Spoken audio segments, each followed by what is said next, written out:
10 toes, never fall, young nigga finna ball off. And it's still west side Pasadena, never finna fall off. Stood 10 toes, never fall, young nigga finna ball off. And it's still west side Pasadena. Are you niggas just some fans, huh? Hey, really got a plan, huh? But coming to some paper, you won't even lift your man up. I'm coming off the dribble, it's simple, I make them stand up. Come from where they sagging, now luxury, hold my pants up. I'm nasty, nigga, you should ask me. Best about the city, ask my daughter why she dabbing. Niggas got my name in their mouth while they songs in the drought. I know it's hard to get out, you should be closing your mouth. I told them only time would tell. They craving for attention, guess these niggas didn't know me well. I say nada, don't reply unless it's about $1. Oh well, okay, ha ha ha ha ha ha. All these local ass niggas, just some local niggas. I'm doing shows overseas, they don't know you niggas. Hey, check the wristwatch, that's a rolly nigga. Really making mine off rap, I'm the only nigga. Fall off. Stood 10 toes up before, young nigga finna ball off. And it's still west side Pasadena, never finna fall off. Stood 10 toes, never fall, young nigga finna ball off. And it's still west side Pasadena. I'm the one from the pink house on Los Robles. Wasn't shooting, man, we really got it off the shoulders. And that's for real. And ever since they took away money, been in my fields, I really started grinding and winning, got me a deal, and now I'm paid up. The times that we was down, guess it been made up. Started doing numbers, now these little niggas hate us. So what? Set the bar so high that they can't touch. Really think it's jealousy, they mad that they ain't us. Hey, but fuck that shit, man, I'm Dina Rays, we'll set a blaze. And I don't give a fuck that you feel away. Word how you niggas feel, the worst way to kill a day. Focus on my paper, got direct deposit on the way. But hey, y'all can have the best in the city. I'm the best out this motherfucker, say it with me. Hey, y'all can have the best in the city. I'm the best out this motherfucker, say it with me. Fall off. Stood 10 toes, never fall, young nigga finna ball off. And it's still west side Pasadena, never finna fall off. Stood 10 toes, never fall, young nigga finna ball off. And it's still west side Pasadena.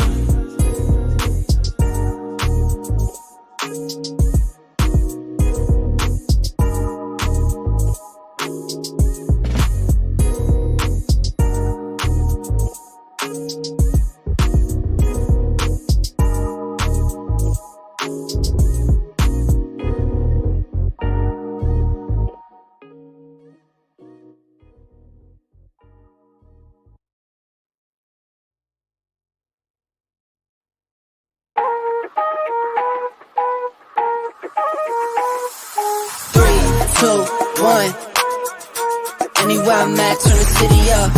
I could flip a dollar to $1 million. I don't like to brag, but I'm really on. 3, 2, 1. Anywhere I'm at, turn the city up. 3, 2, 1.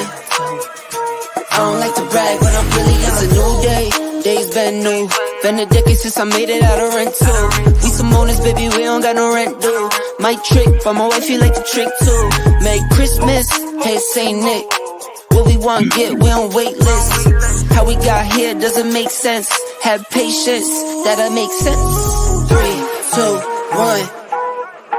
Anywhere I'm at, turn the city up. I could flip a dollar to $1 million. I don't like to brag, but I'm really on. 3, 2, 1. Anywhere I'm at, turn the city up. 3, 2, 1. I don't like to brag, but I'm really on. Picking up the slack, joining this prime way, I'm getting to the rack. I do what I want, when I want, where I want, no cap. Put in all work, now I'm getting to the back. 25-8, I got money on my mind. Live life great, but I'm always on the grind. Navy blue tank, I don't wear it for the time. Real hustler, baby, throw my rollie in the sky. Get ready for blast off. Ball pointing cushy, so you know it's berserk. Trevor on the mix, so you know we gon' work. I might leave in one, find the beach and go surf. I'ma ride the wave till I'm out of this earth. 3, 2, 1. Anywhere I'm at, turn the city up. I could flip a dollar to $1 million. I don't like to brag, but I'm really on. 3, 2, 1. Anywhere I'm at, turn the city up. 3, 2, 1. I don't like to brag, but I'm really. Welcome back, ladies and gentlemen. Come on inside and get yourself something cool to drink. To another edition of the Black Man Unfiltered's Flippin Tables. I will be your co-host tonight. This is Lost in Translation Podcast. Welcome back, everybody. Tonight we have a special show for you tonight. Tonight's show is why Trump is the better choice. Yep, we're going to talk about it tonight. I'm going to go ahead and bring my cohorts in one at a time. The first person I'm going to bring in, y'all seen him. He had his own brand new show. Ladies and gentlemen, put your hands together for the one and only Boss Man. What's happening, brother? Mute Monster got you, brother. Not too much. Good evening. How are you, sir? Doing pretty good, man. You had a fantastic show, man. That was a fantastic inaugural launch there, brother. Appreciate it. Thank you. It's a little edgy there, but we'll get through it. Appreciate it. Looking forward to the next one. Stay tuned for tomorrow. Awesome. No problem. Listen here, man. First of all, I want to go ahead and get the how you do's out of the way. We're going to go ahead and find out who we got in the chat, and then we're going to go ahead and get started. First person I saw was Embrace the Grace. Then we also have PA Texas Worldwide. I think PA Texas disagrees with us, man. He said Trump ain't the clear choice, but we're going to talk about it tonight. And of course, you know, we got the main man in the house, Hot Sauce in the building. You know what I mean? We got our pain, marriage, politics, and sports. And we also have the lovely Milani in the house. How you doing, Sugarfoot? Good to see you one more time. Then we also have the wonderful Katalia in the building. Yes, indeed. She says, welcome. And hi, Black Man Unfiltered Network. So glad that you're here this evening.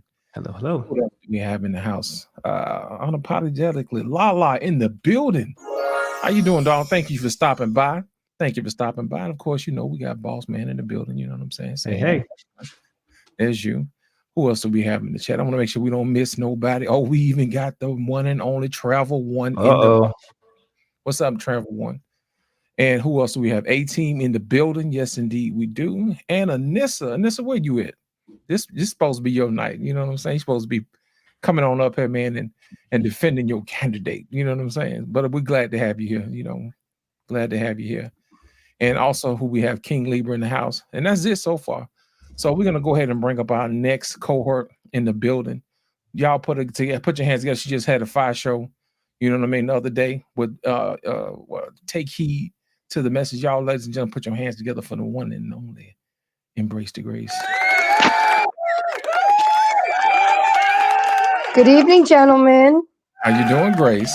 I'm good. It's a long day at work, but now I'm here with the family unwinding, talking soft and lovely. No, we're going to see if we're going to keep it up. I can't make no promises. Yeah, I understand. We got our pen in the back, but, you know, he had to go do a few things. But we're going to go ahead and get started. First, we're going to find out how everybody is. Hold on, wait a minute, y'all. Let me go ahead and bring him up. Right. Ladies and gentlemen, y'all know him as the Continent. Put your hands together for the one and only, the boomer that you love to hate, our pain in the building. The villain. What's that in our pain? You got you on mute, brother.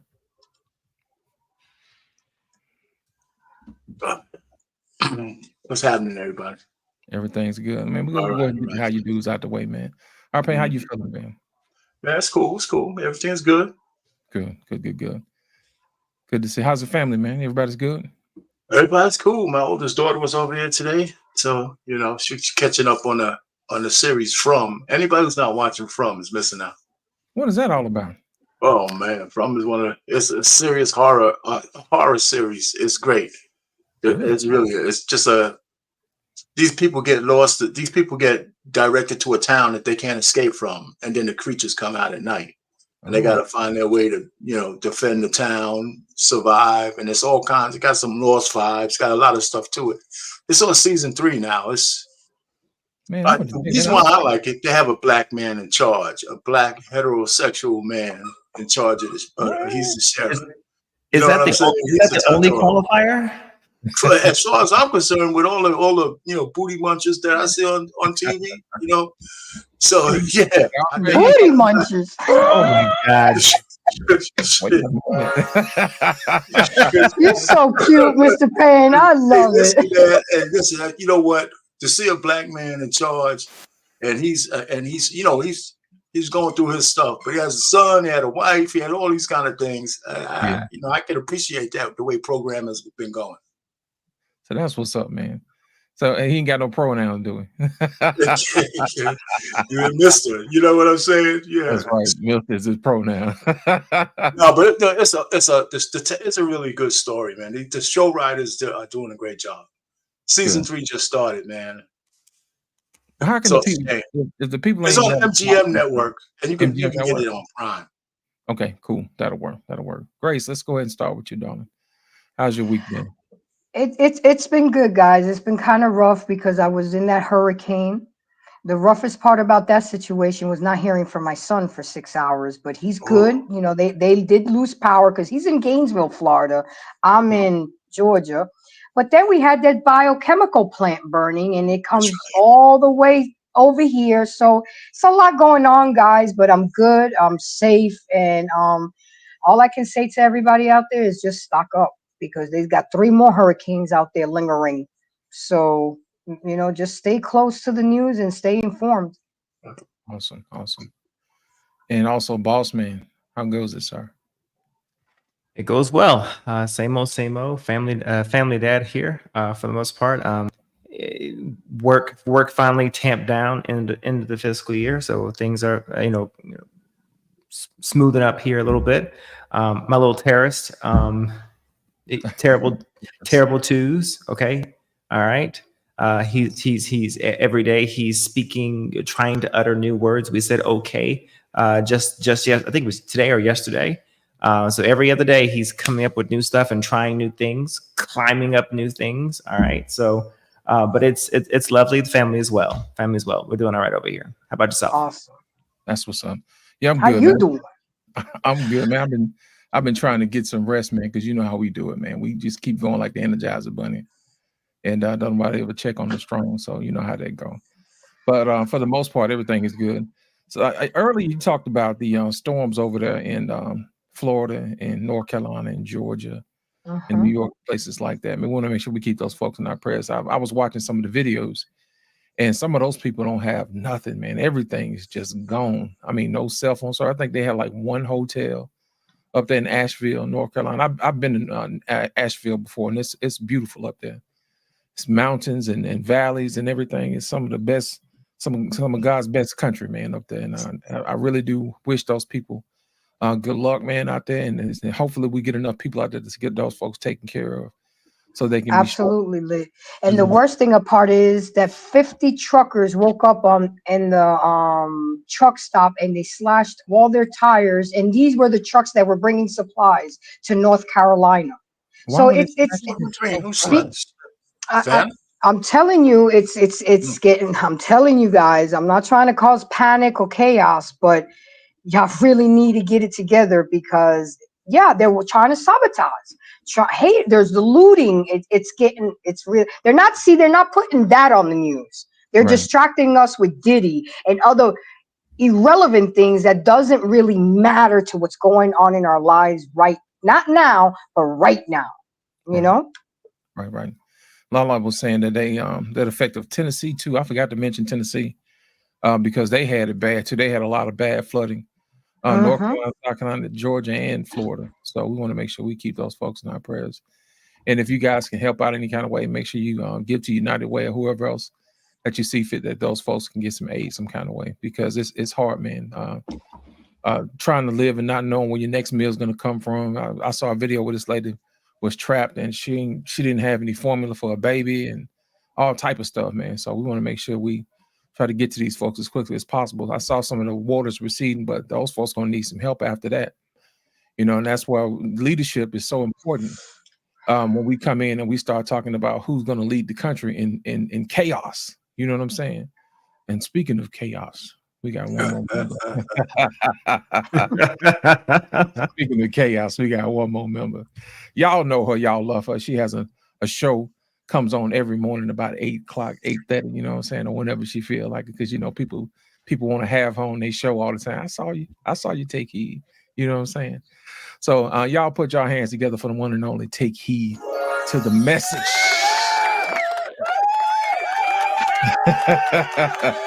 How you doing, our little troublemaker? Oh my God. That was the best intro I ever heard in my life. Hello, everybody. I'm sorry for the lateness tonight. No, you're fine, darling. How are you this evening? I'm doing all right. Well, good. Well, good. Mhm. We were And talking did you about. see Anissa's looking for the Yeah, I link? sent her the link. I sent her Okay. the link. So Anissa, check your IG. Come on in. Come on in. Come on in. And we also got hot sauce in the back. Ladies and gentlemen, put your hands together for the one on the hot sauce joining us in the back. Hot sauce, how are you, brother? I'm doing well, man. I'm doing better than y'all because y'all about to get blown up. Uh-oh, we about to get blown up. Oh, what the hell he's done? Hot sauce put that shit on everything. You put it on everything. Yeah, I mean, look, Iran just attacked Israel, so U.S. got to go there. Russia got stuff at Cuba, so y'all better be praying, man. Because it happened like 2-3 hours ago. Yeah. But I heard that they intercepted all the missiles and nothing landed. No. That was something different. That was something different. Okay. I got the alert. Alexa told me. They intercepted about 80%, but there's definitely 12 confirmed hits. There's definitely, according to Scott Ritter, UN weapons inspector, 12 hits definitely happened.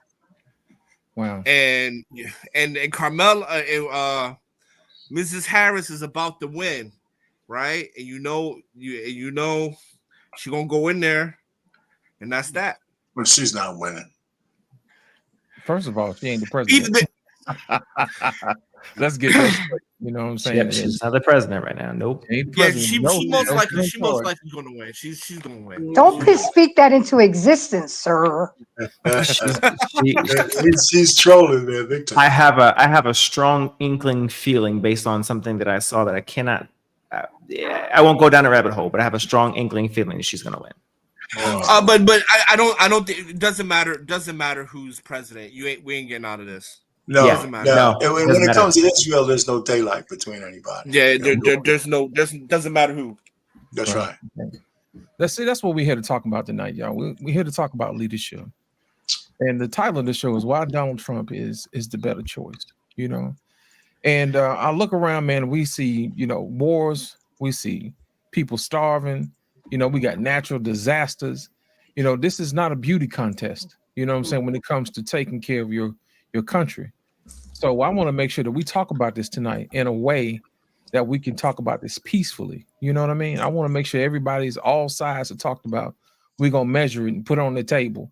And we're going to make sure that we do our due diligence. You know what I'm saying? To talk about this thing the right way. First, we're going to start out with the first question. Boss man, why do you feel Donald Trump would be the best candidate? Or if you do, you may think Kamala Harris may be the best candidate. Well, I do not think that Trump is the best candidate. Go ahead and tell us why. Okay. Well, I'm going to take a different approach. And I'm going to talk specifically on just the structure of our country and what happened as far as his efforts of what he wanted to do and what his aim and goal was. And I'm going to say 40 feet, and I'm going to say 50 documents, and one man away from complete disruption and destruction of our entire structure of our country. The vice president in the Capitol was 40 feet away from the Proud Boys, reaching him. Now, whether you want to admit it or not, whether you want to acknowledge it or not, he was 40 feet away from being either abducted, taken, grabbed, whatever the case may be. Because the acknowledgement from the people in Proud Boys and other malicious style, I'm not going to say militia, I'm just going to say malicious style groups. The plan was to either do a couple of things, not so much grabbing Nancy. The two main goals was to either grab Mike Pence because they had a noose on the lawn for his ass. But the next and the real major thing, the 50 documents, were the 50 electoral ballots. That was the real goal that they were really trying to get. Not so much Mike Pence, because they were trying to pressure him not to certify the elections. But I really want you guys to understand how fragile our entire democratic republic actually is. and it rests on 50 electoral documents that each state sends up to the Congress, okay? 50. And provided that they were actually able to grab those from the lectern, our entire democratic republic would be completely disrupted. They would not have been able to certify the election. That was the end goal. And I personally, I'm gonna give Trump some credit here. I actually don't think Trump was actually behind the actual scheme itself. He just was a benefactor of it. The person behind it was John Eastman. Now I'm gonna go through some names of some people because I'm gonna make a point here. Here we go. Eric Hirschman, Greg Jacob, Jason Miller, Mark Short, Mark Meadows, Sarah Matthews, Richard Donahue, Bill Barr, Jared Kushner, Ivanka Trump. These are just a few of people who testified against Trump. These are people who were part of his cabinet, part of his family, part of his administration in some form of fashion or capacity, who were all Republicans in some form of fashion. None of these people were Democrats who testified against him. Now, I'm going to tell you something. If this was a Democrat and these are Democratic people testifying against how much of a national security threat he might be, how much of a risk he might be to the Constitution, and you may think the Constitution is flawed, and I think it is too, but neither here nor there. People be eating this crap up like it was mud, like it was smuck, like it was muck, and like it was slop, in a pig shop. But the fact is that this is on the other side, and we cannot ignore this. And if your only argument against these Republicans who are saying that this person is not good for the country because he tried to subvert and usurp in a usurpacious way the Constitution itself, is that they were a rhino, you have a really piss poor argument. You have a very disingenuous argument. So I say that we were 40 feet away and 50 documents away from not having a country anymore, or the way that we would know it anyway. So to me, I do not think that he is the best fit, because 400 years of a democratic republic we had. And not one time did we have a problem with transition of power. And I don't believe in fucking consequences. I mean, not consequences, but I don't believe in coincidences. I don't believe in that. And every time we've had a transition of power, we've never had this type of situation happen. And this one time that we did, just months prior to that, this guy is saying that if I were to lose the election, it's because they cheated. And Bill Barr told this man, and his entire Department of Justice was telling this man, that 59 out of 60 Republican judges are telling him that there was no evidence of there being a stolen election. And if there were issues of, let's say, a 0.0003 chances of there being some issues of some usurpacious type of, surreptitious nature of there being some fraudulent issues, it was Republicans that were doing it. So my point that I am making here is that, yes, we may have an issue with someone not being great for the economy, and so on and so forth. The economy will heal. But for the betterment and for the health of the actual democratic republic that we have, if that's what you want, if you want to have a dictatorish type person and you want to support that, fine, say that. But don't try to gaslight the rest of us that we didn't see what the hell that we saw. So no, I do not think that he's the best for the nation, because I believe that the foundation of what this country was founded upon, whether it was for my black ass or not, I'm benefiting from it now because I took an oath. I'm still serving an oath, and that oath meant something. And if someone took an oath and doesn't want to actually defend the Constitution, defend this nation from foreign and domestic issues, just because you don't want to give up power like you're supposed to, I have a problem with that. And that is my primary reason, and the only reason why I'm saying he is not the best option for this country. Over. Appreciate him, boss man. That's good stuff. Next on the ballot, R. Payne. What say you, sir? Yeah, listen, January 6th was okay, but okay from the standpoint that I think we did come close, but we didn't get there. The Republic held. They would never be able to prove that Trump incited that riot. There's no evidence that he did, not just by his rhetoric, right? Nobody's talking about the fact that Nancy Pelosi was the one who stopped the extra guards from being there because she thought that Trump would use them to actually stage a coup. So she said, we're not going to give him that power. So she didn't do her job, and she said that herself. So, and she didn't admit to why she didn't do it, but she didn't allow those troops to get there. So, I mean, there's a lot of ways. When the lady died, the sister, the white lady who's a soldier, I thought she forgot what she was really fighting for. And the Secret Service had to do their job by shooting her. Because that's where everybody was. If that mob would have got past that glass, we would have known what happened. So they killed her. They deleted her, whatever the hell we want to say. So I think the Republic held. And, boss man, you made a good statement, but it wasn't 400 years that we weren't come close. We had a civil war. We had a civil war to keep the Republic together. That wasn't 400 years ago. So George Washington had to prevail.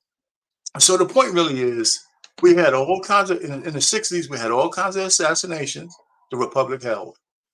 The Republic holds. And, Trump, this whole notion that he's some kind of some kind of threat, right?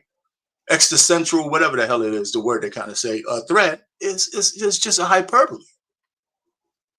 I think that Harris is more of a threat than he is. She's a demon as far as I'm concerned. She wants to, just because she's so far left that anything goes, her and her squeezy little vice president dude, I think what I'd be more concerned for the children of the future, where they're trying to indoctrinate them where they don't want families. They're going to be confused about their sex. It's the debauchery that comes with her is one thing, but her economic plan is absolutely idiotic. I can't even get past the fact that she wants to tax unrealized gains. She wants to give $25,000 to people who can't afford to buy a house. Guess what they're going to do when they get a loan? They're going to default on those loans, and we're going to be right back where Obama had to save everybody in less than a year.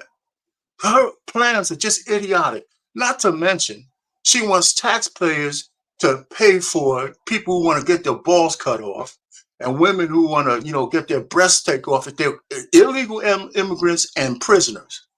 How many things does she have to say stupidly that we can say she's not best for the country?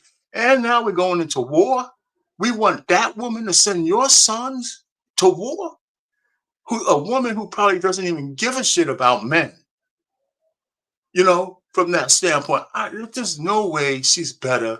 The only unfortunate thing, and I would agree with you, is that Trump is the guy up here. Because if it was any other male, if it was JD or any other male candidate, it wouldn't even be close. We wouldn't be talking about this thing. It's just Trump and his baggage. But Trump knows how to negotiate.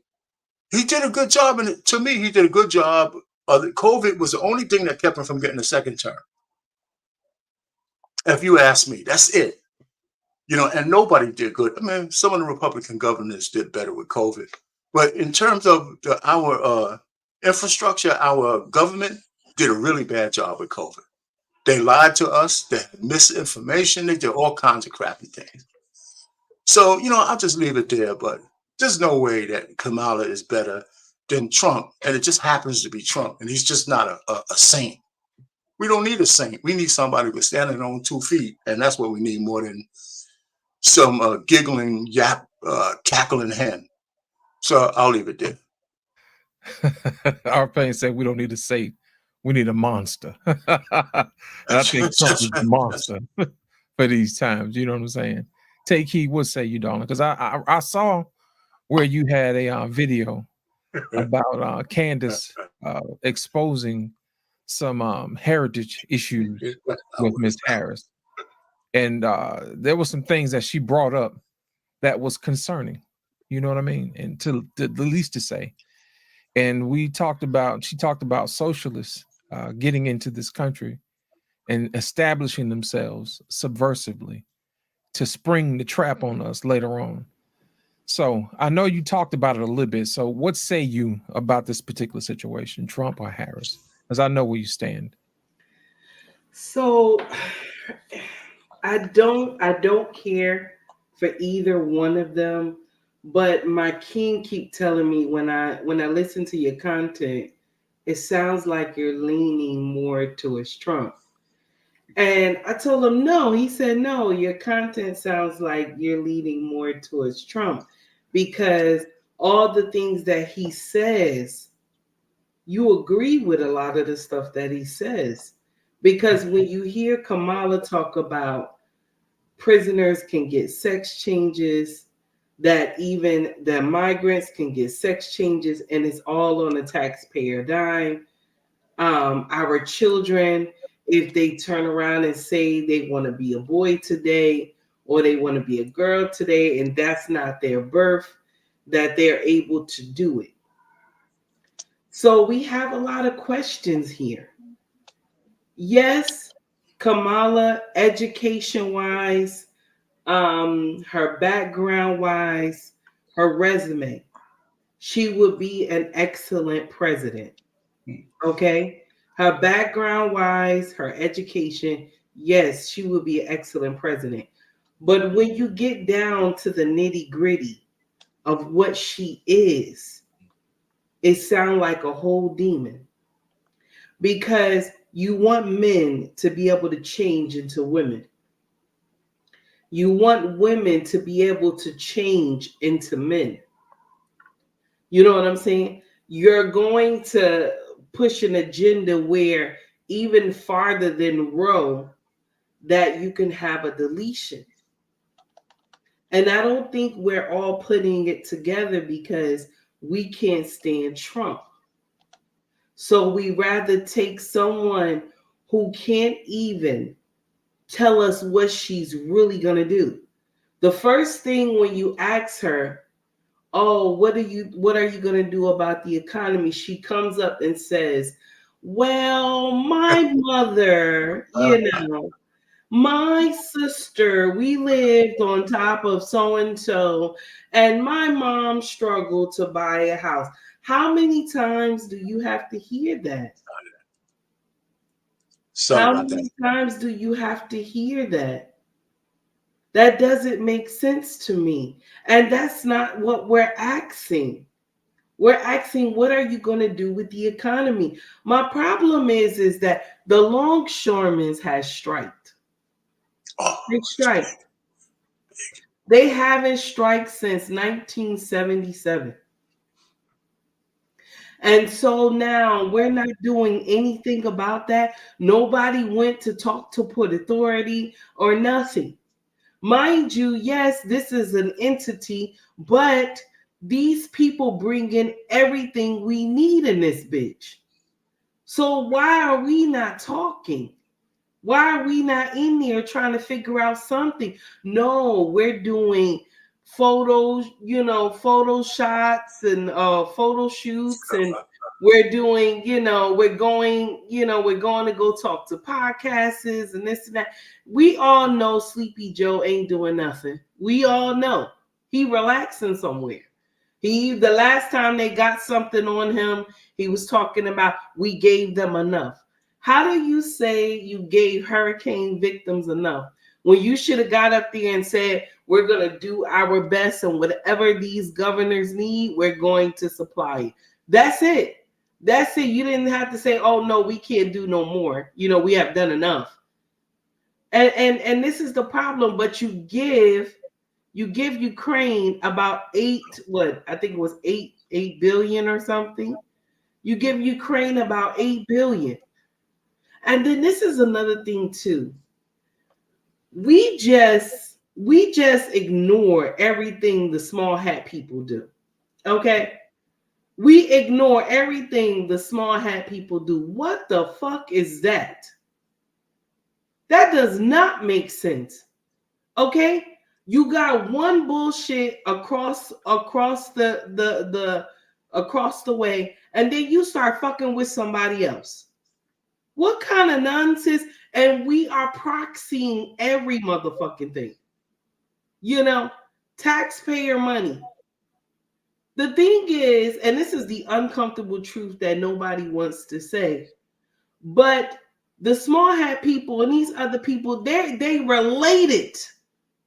They are related. If you go to the Bible, both of these two are related. They are brothers in this bitch. And they're fighting over a land that Yahweh promised the both of them. What kind of nonsense? But we're in here, you know, wishing the small hat people win. When you going into supermarkets and stuff is just blowing up and everything, and babies are around, oh no, it was this, it was that, and that's why we took a whole building out. You took a whole building out for one person. For one person, families, babies decimated because you claim one person was in that building where you could have sent in a team to take out that one person, but you decided to crash the whole building, and nobody see anything wrong with that. Came to the United Nations, everybody clapped and shit and everything, what he said, and all I heard was that we're gonna do some more killing. That's all I heard. The thing is that we co-sign everything that the small hat people do. We co-sign in everything that Ukraine is doing in this bitch. Mind you, his wife is in France fucking shopping and shit. How you shopping with our money? She out there doing shopping springs and shit. This is the thing. This is the uncomfortable truth. She doesn't know what she wants to do.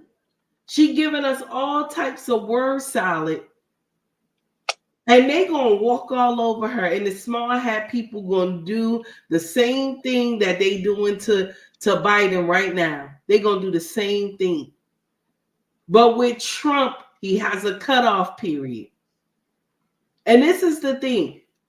I bet you if y'all stop proxying this bullshit, stop proxying it, right? That shit gonna stop. Why do y'all send our sons and daughters to foreign countries where they're fighting for another country? They didn't sign up for that shit. They're fighting for another country to do bullshit. If they're going to some other country, it's because this country was fucking with us. Why are we sending our children over to somewhere where these same people would not even send their children over here if we had a motherfucking problem? Mm-hmm. This is the thing that America doesn't understand. We have a problem here. No other nation will come and help us. You know what they'll say? Oh, we're praying for America. We're praying for y'all for everything. When 9/11 happened, what they do? We're praying for all of y'all. It's sad. I'm sorry. I only why I don't believe that she would be good for our country is because she doesn't know how to tell what it is. She doesn't know how to speak it. She will get up here and tell a whole sob story and make people believe that this is okay. And I'm done. I'm finished. Thank you, Take Heed. Embrace the grace. What say you? Okay, so I'm going to start off by saying, ladies and gentlemen, it is the lesser of the two evils. Okay, those two choices is all we got. Y'all Dems were forced to Kamala, and Trump, they nominated him. Nobody else stood up against him, and he's still there. I'm going to give you the facts first. Trump's leadership brought in 2017 tax cuts for families and eliminating hundreds of thousands of regulations, causing energy policies, lowered costs at the pump and for home utilities. And we were free from foreign conflicts. Okay, there were no wars while he was in office. And as far as January 6th, it is the American, y'all could say all day long he incited it, and if he did and he didn't, but at the end of the day, it's the American right to go to revolt against the American government. I mean, we protest with George Floyd and your boy Rodney King. So this time it's white folks. Well, they took it to the next level because they can with white privilege. They took it to the White House. So what is the difference between protesting in the hood than protesting in the White House? Yes, it should be more respected. It should be more, but at the end of the day, it is the right of the American people to revolt against the American government because the government are servants for us. See, that's what they have manipulated, that we're working for them. But in actuality, government officials are servants. They're supposed to serve us. Okay? I think Trump is more qualified because he's already been in that position. He's been there, done that. So why not have somebody? Kamala didn't even know that there was active military and active war zones. She don't know. I mean, how can you not know as vice president that there were active military members in hot zones? That was crazy. But of course, nobody fact checked her due to the fact that one of the moderators was her sorority sister. I mean, come on, guys, wake up. Wake up. I don't care about how she grew up and her best friend's mother had a business. She's got a lot of word salad with extra ranch dressing. We are voting on feelings versus facts. And we have to stop that, guys. I would love to see a woman president, but not that one. Not that one, and not now. We need somebody with some balls, literally. Some cojones. He was the only president that walked into the UN and said, all y'all motherfuckers gonna pay us our money. And it's not gonna take you 5 years, 10 years, or 20 years. I want it now, and I want it right now. Or we're putting tariffs and we're putting sanctions. Trump has nothing to lose, guys. He's already a billionaire. What does Trump have to lose? He's been there, done that. He wants to fight for the American. Did y'all see how they cheered for him when he was at the Georgia and Alabama game? And Kamala was getting asked to get kicked out when she was at the Michigan game? Y'all think Kamala got a hold on Trump, but all them rednecks from these backwoods in Georgia and Tennessee and North Carolina, I'm around them, guys. I'm around them, and they coming out. They are coming. People in hospice are coming out. They are coming to get that vote. But I just hope that you guys vote for the right reasons. Every time I speak to a Kamala supporter, I ask them, so why are you voting? The fact that it takes you 10 to 15 seconds to even answer the question is a problem to me. So that just lets me know you're only voting for Kamala because you don't like Trump. So you're voting based on feelings. And if you guys ever known, you do not make a life-altering decision based on an emotional status. You just don't. I get it, women. I get it, black women. Y'all want to see one of y'all kind. Oh, but wait. She never claimed that she was black. All of a sudden, she's black now. She's tugging at your heartstrings. I'm black now, y'all. I put garlic in my collard greens. That was for you, boss man. I mean, come on. You guys do your research. Do your homework. Don't believe everything you hear and half of what you see. Because I'm telling you, Trump has nothing to lose. If he wins, we were in a better position financially when he was in office. Did he fuck up COVID? Absolutely. He was telling people to drink bleach. Okay? But y'all stupid ones need to also decipher what's real and what's not. I mean, are we that weak and so easily strayed? You know, if you drink bleach, you're gonna die. And Trump has a habit of saying a lot of things just to irk you, to push your buttons, and to cause what's happening right now. Us on this panel talking. But again, and I'm shout out to my boy Right Stuff on his channel. He said voting for Kamala Harris is like throwing the Titanic in reverse and hitting the iceberg twice. I'm going to keep saying these things. She promises to fix all the problems when she gets into the office that have been caused by her while she was in office. Make that make sense. And I'm going to leave you with this last one. I'm gonna leave you with this last one. A mother can abort her baby if she doesn't want the responsibility, but a father can go to jail if he doesn't want that responsibility. I mean, come on, guys. Say that again. Say that again. A mother can abort her baby if she doesn't want the responsibility, but a father will go to prison if he doesn't want the responsibility. And we're giving medical care to prisoners to become transformers. But look, where is Biden and Harris with these hurricane victims? You know, Trump was already there. Trump is already kissing babies, already made his presence, has already donated $25 million. Where is Joe and your potential president during these hard times that Americans? Fuck them other countries. What about American lives matter, people? I'm gonna say that one more time for the peanut gallery. American lives matter, whether you're black, white, Asian, Hispanic. American lives matter, and that's what we should do. This immigration thing is horrendous. Oh yeah, you're giving us $25,000 down payment to buy a house that's $400,000 that we don't make enough money because we don't have the jobs out there because they're being taken by the illegal immigrants. I mean, it's a vicious cycle. Just like tonight, I was watching the debate. Oh yeah, you know, they're doing great on solar energy. We're doing this, we're doing that, but they're getting all the parts and everything from China. Trump wants to bring everything to America, everything to bring manufacture in America. Make America great and safe again. I digress. My mic is muted. Thank you. Hot sauce on the back. Sir, what say you? Okay, so before I begin my open, I wanted to answer Embrace the Grace point where she said that what's the difference between white people rioting and black people in the hood?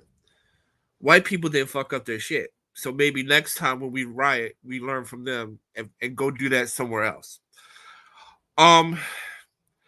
I really hate to be the bearer of bad news, but somebody got to do it, so guess it's gonna be me. As being a Noah, I'm just gonna say this: who is the better leader? Well, both of them are bad. I would probably say an independent like Robert Kennedy Jr. would probably be better, but let's face it, we're picking between the two. And I would say Trump is probably going to make you feel more comfortable as America declines. We're already we're so bad of debt that everybody agree it can never be paid back. We have two wars, Ukraine and Russia, and now we have the Iran and Israel war. Iran just showed us that they have hypersonic missiles, right? We don't want to smoke with them. Because if we fight them, then Russia comes in, and Russia has the big boys that can wipe out America in 70 minutes. And this is from Scott Ritter, a U.S. weapons analysis. Again, I'll say that name again. Scott Ritter, U.S. weapons analysis. Russia has the missiles that can wipe out the entire U.S. in 70 minutes. And those are not nuclear weapons. Next. 2019, 90% of all world trade was done in the US dollar. Today, 34% of world trade is done without the US dollar. The petrodollar has gone away since last year when Saudi Arabia now agreed to sell it in renminbi and or gold. So what you're seeing is actually not inflation. What you're seeing is the American dollar no longer pegged to world trade. That's why things are expensive. Your economists are wrong, ladies and gentlemen. And I have a degree from Wharton. It is not inflation. It is because the U.S. pegged the dollar to oil, which is no longer the true anymore. And the world does not use U.S. dollars to do world trade, which means this: every time I want to buy something, if I'm from an African country, I want to buy something from China, I need to go to the US to buy the dollars, take those dollars and buy in China. That's no longer existing. This is why you're seeing things so expensive. is not inflation. You're seeing the US dollar now being valued without the world trade. Second, October 22nd to the 24th, Kazan, Russia. That's when BRICS is going to introduce to the world their currency. Right? So that's China, India, Brazil, South Africa, etc. You're going to see them introduce leaving them out. Saudi Arabia, right? So you're going to see them introduce this to their new world banking system. So what does this mean? So now when America fights, the way America fights is that they fight you militarily and they starve you out with sanctions. After the 24th of October, sanctions are no longer effective. We've already been sanctioning Russia for the past 2 years, and the Russian economy is humming along fine. This is why no matter who's the president, the time of America is gone. Now, the person that's going to make you feel most comfortable is probably going to be Trump. And I'll rest my mic there. Thank you. Ladies and gentlemen, I got a brother backstage. Y'all put your hands together for the one and only JT from the What We Know podcast. JT. What's up, man? What's happening, man? I know you've been listening, man. What's on your mind, man? Actually, bro, I just came on. I was running late. That's all right. We ain't got but one question, man. Trump or Harris? We're gonna make it easy for you. You ain't got to take that hat off. You ain't got to figure nothing out, man. Who would make the better president, Trump or Harris, man? It's on you. Trump. Tell us Trump, no doubt. First and foremost, when he was president, it definitely wasn't what people thought it was going to be. Personally, myself, I had benefited. It was basically off of the status of myself. I am a veteran, and I also work for the government. So it actually, it benefited me, most definitely. I wasn't fortunate enough to get those PPP loans, and I wasn't fortunate enough to be able to spend things the way that a lot of these other folks did. Maybe they wasn't at the point where they were fortunate enough either, huh? But one of the things that I did understand about Trump was that although he sounded crazy when he was saying things, they turned out to be true. They turned out to be 100% true. When it comes down to it,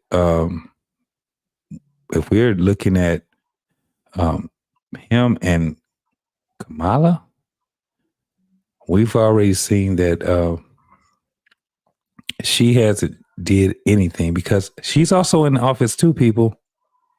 She also had the opportunity to do things herself. And she had one job and she couldn't do that. She couldn't handle that either. But it listening to what my man Hot Sauce was just saying, this economy is going to shits. So who would you feel a little more comfortable being in office when the shit goes down to the ground? Maybe it'd be Trump. We have no idea, right? It's funny though, Loss, that if someone says Trump, you are a Trump supporter. But when someone says that they're voting for Biden or Kamala, they're not supporters of them too, as if they were a better choice. It's crazy how this world. I don't have, and I gotta say this. I don't have much of a interest in any of the things that we have going on right now when it comes down to the executive branch. What I'm paying attention to, though, is my local branch. I'm putting more interest in that. Right now, I have an absentee ballot right now that I'm looking at, and I'm looking at these proposals. We don't even have the proposals that actually benefits anybody in where I stay locally. It's just to renew, different millages. You take what I'm saying? There's nothing new on this ballot. When I'm looking at in Michigan and in the county of Wayne, we have more positions than we have people that's going for these positions. When you got that one that says no more than 8 elective people that you can sign for. On a lot of these, we have 6, 5. If you see that they're saying that you can vote for your judges, right? You can vote for no more than 2. There are only 2 people on there. The same people that was on there the last time. I'm looking at this ballot and I'm looking like, ain't shit new on this ballot. The only thing that's new is Kamala or whatever and Trump. And then I look further down because it's about 6 people that's going for president. About 6 of them. And I see some people and I see some names that I'm looking at and I say, well, what's old boy name? that's Cornel West. Cornel West. I'm like, why are they even on the ballot? Why these folks are even on the ballot? We don't have much of a choice, people. And then they got one that's just blank. That's for you to fill in who you want. That's for you to write. You got to be able to write somebody in. That's your constitutional right. Yeah. So on the ballot that I have, on all ballots, you can write anybody in you want to. Yeah. I'm looking at mine right here. You can write anybody in you want. Yeah. Yeah. What I'm saying is that for most of these, I'm talking about local. Yeah. Local. Yeah. They have all of this where it's like writing people in. You got more of these. You don't have enough people that's going for office right now. That's what I'm saying. You don't have enough people that's going for office. Nobody is. They're not really being cognizant of how powerful it is for us to be involved in politics. That's what I'm saying. We ain't involved in this shit right now, man. This shit's bullshit. JT, let me ask you a question. Why do you think there's only a handful of people always on the same ballot all the time? Why do you think that is? It goes to what I was just saying, because nobody is interested in politics.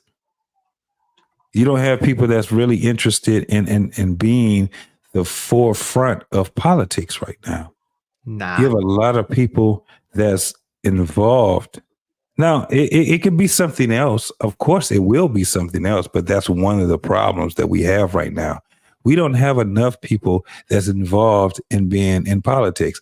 People don't talk about who they're going to elect or who they're going to nominate for election until election comes.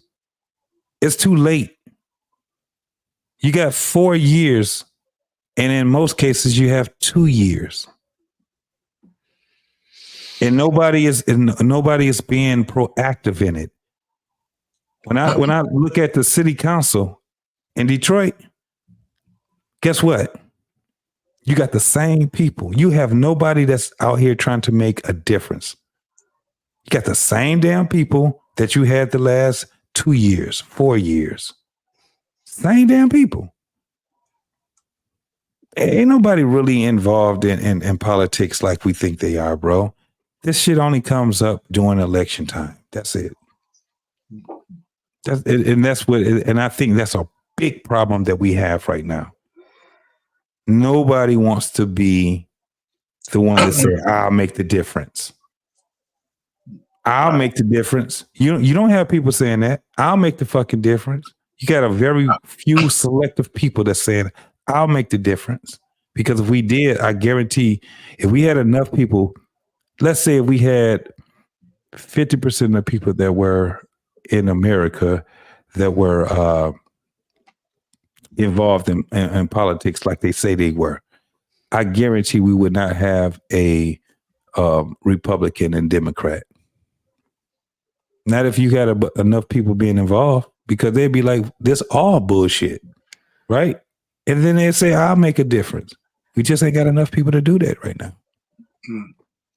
I don't know, JT. I think the fastest growing people in politics, especially in the blue state, Black women. And that's one of the problems we have, because they're all liberal. We don't have enough. If there were, it would be better if we had a mixture of liberal and conservative Black women, but they're almost 100% liberals. They're emotional liberal women. And they actually are getting a lot of these positions. And a lot of these women are young. And all I'm just trying to say is, and this, in and of itself, that's not a bad thing, but the way they vote and the way they think is bad. That's what I mean by being involved. That's what I'm saying. They're just participants, no doubt. Are they really involved? Let me ask you a question, man. Yes, here's the thing. You said we have a bunch of sisters, right? That are liberals, that are running, right? Do you know why?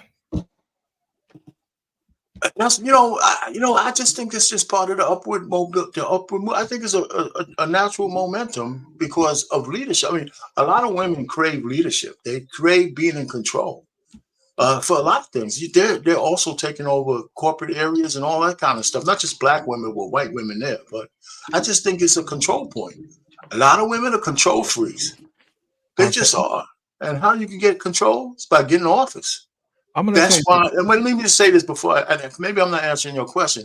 Here's the issue, though. A lot of them are doing dirty shit too, and they're getting kicked out of office almost as fast as they're getting there. I did a show on this channel. I named like 10 or 12 Black women who shit the bed after getting office, going to jail, stroking the help, all kinds of shit, man. So, so they don't know how to wield power. That's the biggest issue. Stroking the help. There's nothing wrong with stroking the help. Take that back. What's up, hot sauce?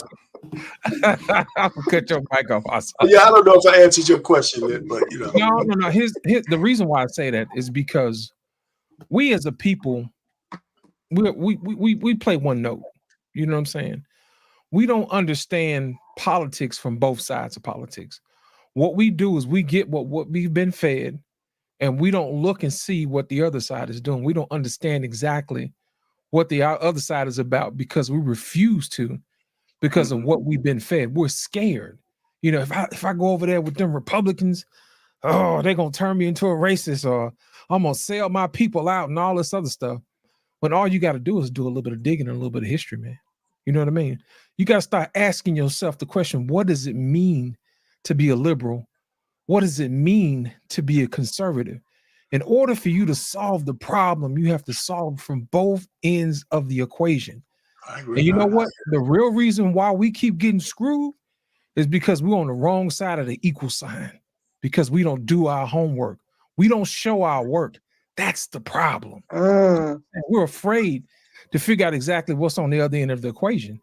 You know what I mean? My whole thing is, if you want women to understand exactly how the entire political process works, they need to understand it from both sides. You can't just be on your one side, because you're going to continue to get played every single time. That's the main reason why you'll always have somebody out that says, oh yeah, they're going to vote for me no matter what. All I got to do is tell them I'm Black, and they'll vote for me. You see what I'm saying? All I got to do is tell them I'm a woman, and they'll vote for me. You know what I mean? All logic goes out of the window. Think about it. How many people really don't like women? Women are nice. You know what I'm saying? Women are delicious. You see what I'm saying? Who doesn't love a good woman? You see what I'm saying? And don't mess around and let her be brown. You know what I'm saying? It kind of do something to you. You know what I'm saying? I'll be the first one to tell you I love me some women, and don't mess around and be brown. You see what I'm saying? So what happens is it gets under your skin. It's like, how could I vote against that? You'll start looking for reasons why to say, you know what, I'm gonna vote for her no matter what. Yeah, I mean, that's throwing logic and reasoning all out of the window. You see what I'm saying? But my thing is this: I'm a student of history, and Take Heed will tell you that I am a gentleman and a scholar. I will let you say your piece, but at the end of the day, I'm going to educate you if I ain't gonna do nothing else. If we do a little bit of history, how often do pandemics break out? About what, once every 100 years, 110 years, something like that? Let me ask you a question, y'all. To be honest, I'm not playing either side. I just want to ask y'all a question. What was the last pandemic we had of this magnitude? It took place when? This magnitude, Spanish flu. Yeah. Spanish flu. About what time? About what time?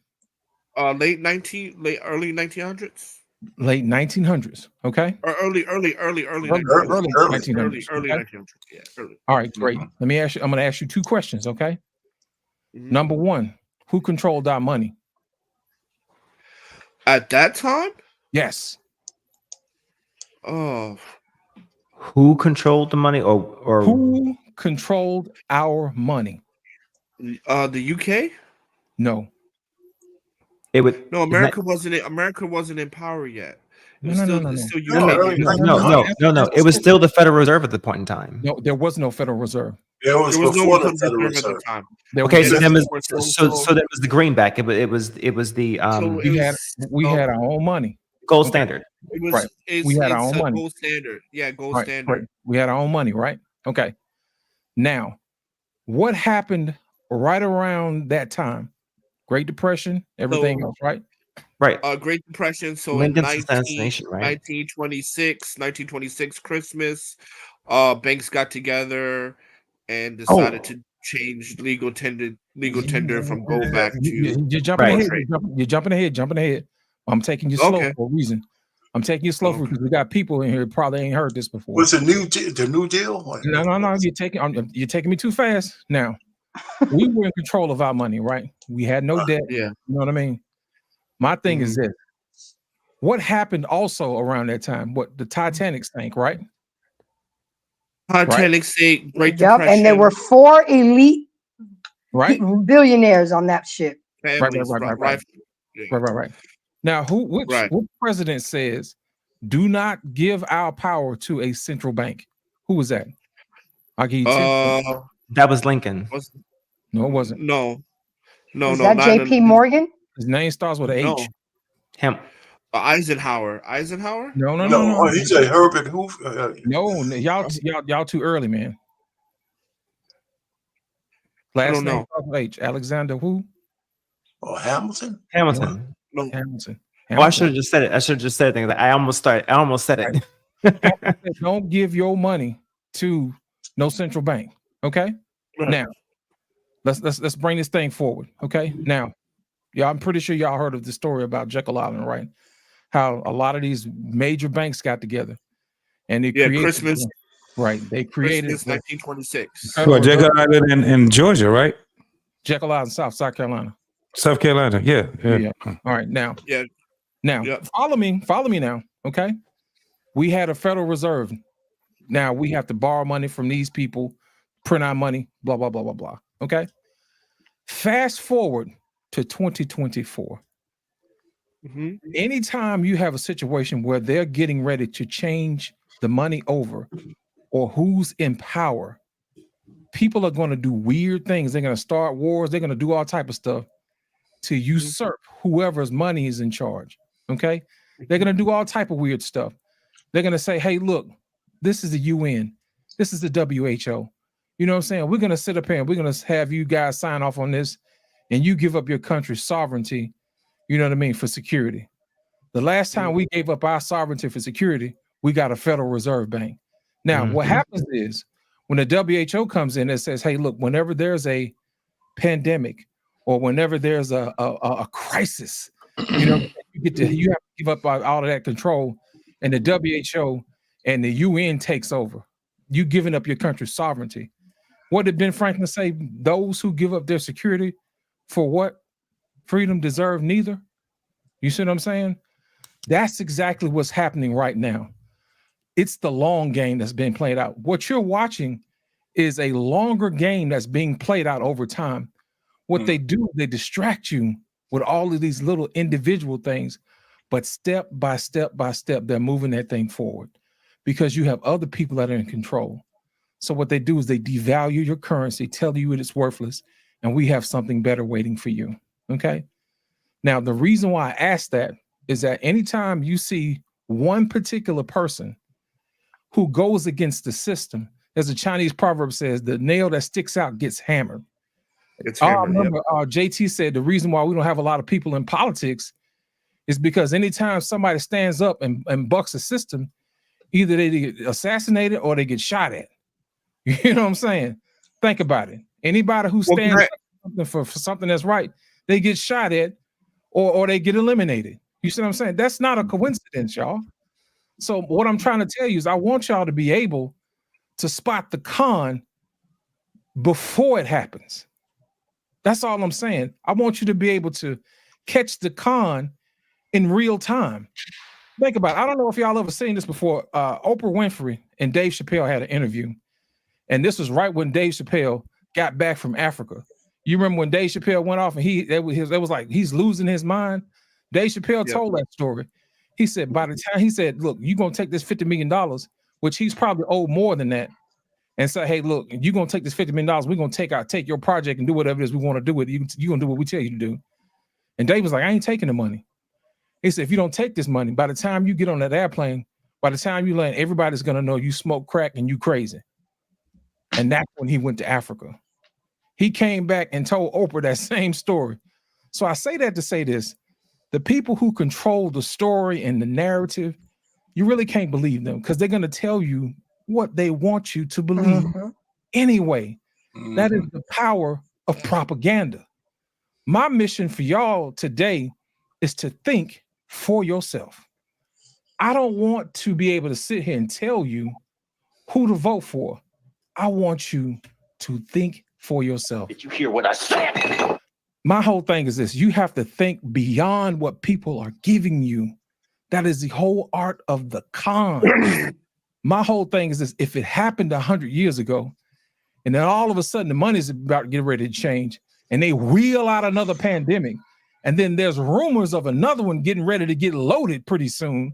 If you watch the news, they'll say, oh, in case we have another pandemic, we're going to have a council. Yeah, we're going to have a council on the next pandemic here in New York City amongst the UN, and we're going to talk about it. And these people are already going to have a plan in place, ready to go. All they have to do is press the button. They're going to mess around and have the cure ready to go at a moment's notice. Anybody ever thought how funny it was that they already had a vaccine for something that the world had never seen before? Within a couple of months, within a few weeks, they all of a sudden had the cure. They already had it. Well, can I say something on that? Because they already had it. Go ahead. I asked my cousin about that, and he's a doctor, and he was like, they had been working. If you look at the can of Lysol, it says coronavirus on the can of Lysol. No, that's a type. That's a type. That's not the same thing. Coronavirus has already been here. This particular strand is what made it so dangerous because it was able to mutate. That's the difference. They took something that was already there and mutated it. That's biology. You see what I'm saying? Wow. So yeah, it's already there. That's why I keep trying to say y'all have to read, man. Read past the stories, read past the ditties and the baby oil and all this other stuff, man. Have you ever had a common cold? What they call a common cold now? Shit wasn't a common cold back then. I want to say something because coronavirus was patented since the 1970s. Thank you. Right? Yeah. It was patented since the 1970s. So they knew about it before, and even the next strand they're predicting with they're predicting they already. I mean, it's coming from the labs. Right, it's coming from the labs. And one thing I want to talk, because that's one thing I mentioned earlier, like the currency, right? Because now the dollar is not universally traded. Well, it's not universally used for global trade. Right. The petrodollar is done. And now you have this digital currency moving in. And see, these are the things that we need to be paying attention to. Because if Kamala comes into office, the digital dollar will be used expeditiously. And for those of you who don't know what the digital dollar is, the digital dollar is a currency that the banks have full control over, meaning that they can control whether or not your currency is good in another state. So if you are not allowed to go to California, when you use your digital dollars, it will not be accepted at any store or purchase in California. So what you're saying, Hot Sauce, is on top of that that, the most important thing is this. Their digital currency has expiration date on it, meaning that so money can spoil. Yeah. Yes, that is the kicker. You cannot save your shit. So when somebody tell you that your money ain't, good here, they really mean that shit. That's just not a figure of speech anymore. Hurry up and buy. Hurry up and buy. I feel sorry for your mother. There's another aspect, Hot Sauce, that you're missing. If you speak out against the government, they will turn your money off. But this is a free country, though, right? No. Yep. You know where they got that from? They got it from China. They already have a social credit system. Whoa, hold on. Let me clarify that because they got it a little bit wrong. Come on, talk to me. Social credit affects how you get your loan. They don't turn off your money, right? But it does affect how much money you can get for loans, and you can get fined. But it won't affect your money you earn. Like America always takes that shit to the next level. Over here, it just that's the obvious next level. Right. So, but what I want to say is this, because at the end of the day, what you're seeing is all of your rights going away, the American empire falling, and while all y'all was laughing about passport bros, y'all need to hurry up and become one, because if you I'm telling you, if you need to get a passport within this next year and take your behind to somewhere, your home countries where you're from, or make friends in Africa or something, because America is not where you want to be in the next 2 years. If you're black. Now, I gotta not really push back on something, but to provide a little bit of push back. It's okay. Just push back. It's not pushback, because I agree with the U.S. digital currency. Okay. Currently, it is the U.S. digital currency, or the Treasury's digital currency, is already a thing. Okay, it already exists. Okay, you can actually go right now and trade in it for $1 for $1. You can trade in Bitcoin for it right now. Currently, I actually have a few already actually. So you can do it right now. Actually, it is equivalent to $1. It already exists. Bingo, boom. There is already a live app that already went live, I believe, last year, that allows for you to bank directly with the Treasury. So not a bank, no, the United States Treasury. Okay, so you have an account with the Treasury, because that accounting system that is kind of like Cash App, it's already in existence already. So the people who wanted to actually test it, beta test it, whatever, you already have it. Okay, it's already there. Okay, so it's already in the works. The only pushback I have to your statement is that, my guy, I don't think it really matters what country you're going to. Whether you are a spiritual person who believes that this is going to happen irrespectively, or if you're just someone who just sees the trend and you are a non-spiritual person, it's going to happen to where money is no longer tangible, and it's a digital currency across the board. You cannot hide from this. It's going to happen whether you like it or not. Okay. The UN put this into motion the moment that they signed a treaty, one of the first treaties they signed back in the Antarctic Treaty. Okay. So it doesn't matter where you go, it's going to happen. I mean, you might be able to survive like that, maybe in some island somewhere, but good luck not getting speared and Sparta speared. Okay. But for the most part, if you're going to any developed country, you're not going to be able to escape this. So your best bet is to figure out a way to be able to survive and adapt and assimilate. I mean, the only reason why I would disagree with that is because BRICS is coming out with their own currency. But it's still digital. Is my point. No. This one will not be digital. And then also, if you go to certain countries where they still use cash, right? Because a lot of countries still do not have the internet infrastructure. So you can go to like Burundi or Ghana or something like that where cash is still king. Okay, but in all actuality, just pause it just for a second. Your mindset is get out of the country and go someplace where there's cash. Okay, so that way you can still exchange with something that is corporeal and empirical and physical and tangible in nature. Where you can see your cash and go hand in hand and so on and so forth. Well, let me be clear. Let's go ahead. My standpoint would be go to either a BRICS nation or go to a place where the internet infrastructure is not sophisticated enough, where they have to rely on digital payment. As opposed to adjusting your life to whatever, because it doesn't really matter if it's Democrat or Republican. It really doesn't matter because, quite frankly, and I'm just going to be very, very honest here, the president is nothing more than just a figurehead. If we're really not puppet master, a puppet master implies there's control.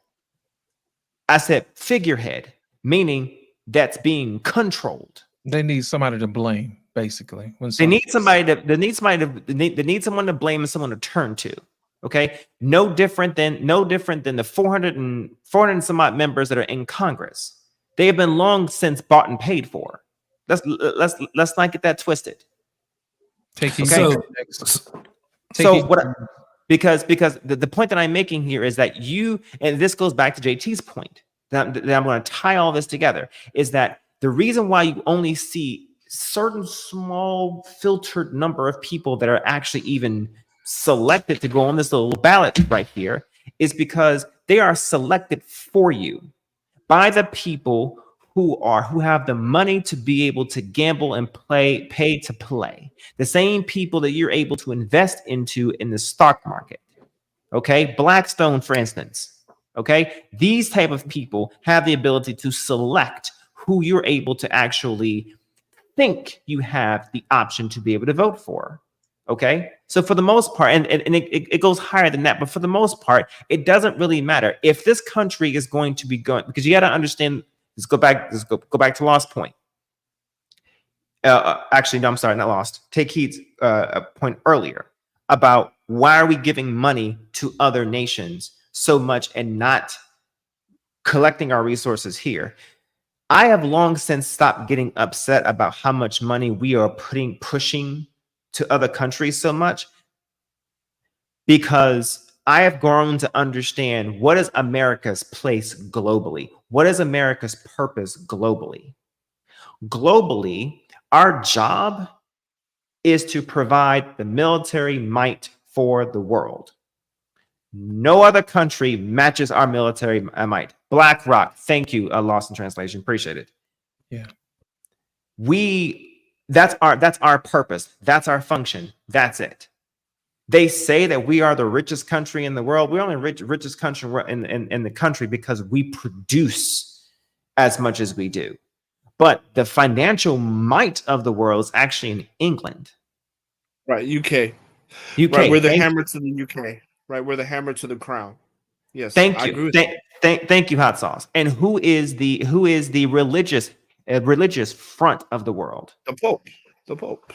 Thank you. So each country has its purpose and its function. So when I hear doom and gloom about America, unless there's another country that the powers that be says is going to take our position as the hammer, as hot sauce says, I am not concerned. The only thing I'm concerned about is figuring out how rough this hamster wheel we're going to be living here in, how rough that's going to be.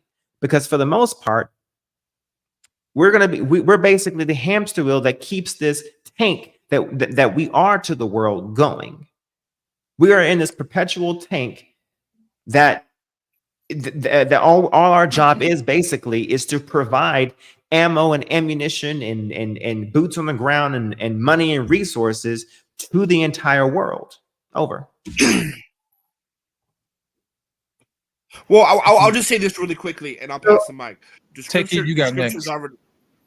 The scriptures already said how Babylon falls, if you believe that this is the place, and it talks about the Medes, which is Iran, and that's where America's going to meet its destruction. It's with Iran. We think we can handle Iran and things like that, but to the point I want to make earlier. Like I said, I told you that I will be Noah in this conversation, where I will say, hey, the ship is sinking, and I get it. We've been on top for so long that we were born at being at the top that we cannot see it. But what I'm saying now is that the American ship is falling, and you need to make provisions. And I'll pass the mic on that. Go ahead, take it. It's on you. I saw your hand up. So I'm gonna share something with y'all. I don't believe. And this is why when I hear people say we can travel to different countries and you can build in different countries and stuff like that, I just want to share something with y'all. American people, we are so fucking arrogant. We're asses and shit. Okay? When we go to other people's countries, we don't know how to fucking behave. So I don't know how y'all think that's going to work the fuck out. Okay. Now, if you have a link to another country and it's through marriage, then you blessed. Okay. But for y'all to be thinking y'all going to be leaving the U.S. in droves and the country is going to accept y'all and you're going to be able to find financial stability in another country, that shit is not going to work. Just want to let you know, it's not. You can't just go to Africa and they let you buy land. Okay? You got to have some link to Africa for you to buy land. Then on top of this, okay, another thing that we keep saying, America is going to fall, America is going to fall. This is the thing, this is the uncomfortable truth. Okay. Why do we want America to fall? We don't have no other motherfucking place to go. We don't. Most of us were born here. We have no link to nowhere in this bitch. We ain't got no link to nowhere. If you go to any other country, they can't even stand us. They hate to talk to us because we so nasty. And it's not that we being nasty. That's how we talk. That's how we talk. I don't know why we think that it makes sense. We're going to be able to travel out. You're going to be able to travel out. The thing is that whatever you have done here in the U.S., please be advised, you cannot take that shit to another country. You cannot. They will throw you in jail and throw away the key. It does not make sense for us to want this bitch to burn. This is the thing. As we the people, fuck what everybody else say. As we the people need to say something about the shit. We need to get out here and say something. Not just watch this bitch burn. I'm gonna share something with y'all. If this bitch burn, I got somewhere to go. I got somewhere to go. Shout out to Nigeria. I got somewhere to go. Okay? All right? I got somewhere to go. My king is Nigerian. I got somewhere to go in this bitch if something happened. But a lot of us ain't got nowhere to go. My other family and shit, everybody, they can't go with us. My husband ain't gonna take all those people. The thing is that we should not want this motherfucker to burn. We should do our best to try our best to fix what the fuck is going on. The thing is that a lot of people will get mad and they'll say, oh, well, if you choose Trump, you racist. If you choose Trump, you uneducated. You know, oh, you don't know anything. You got these people, you got this in here.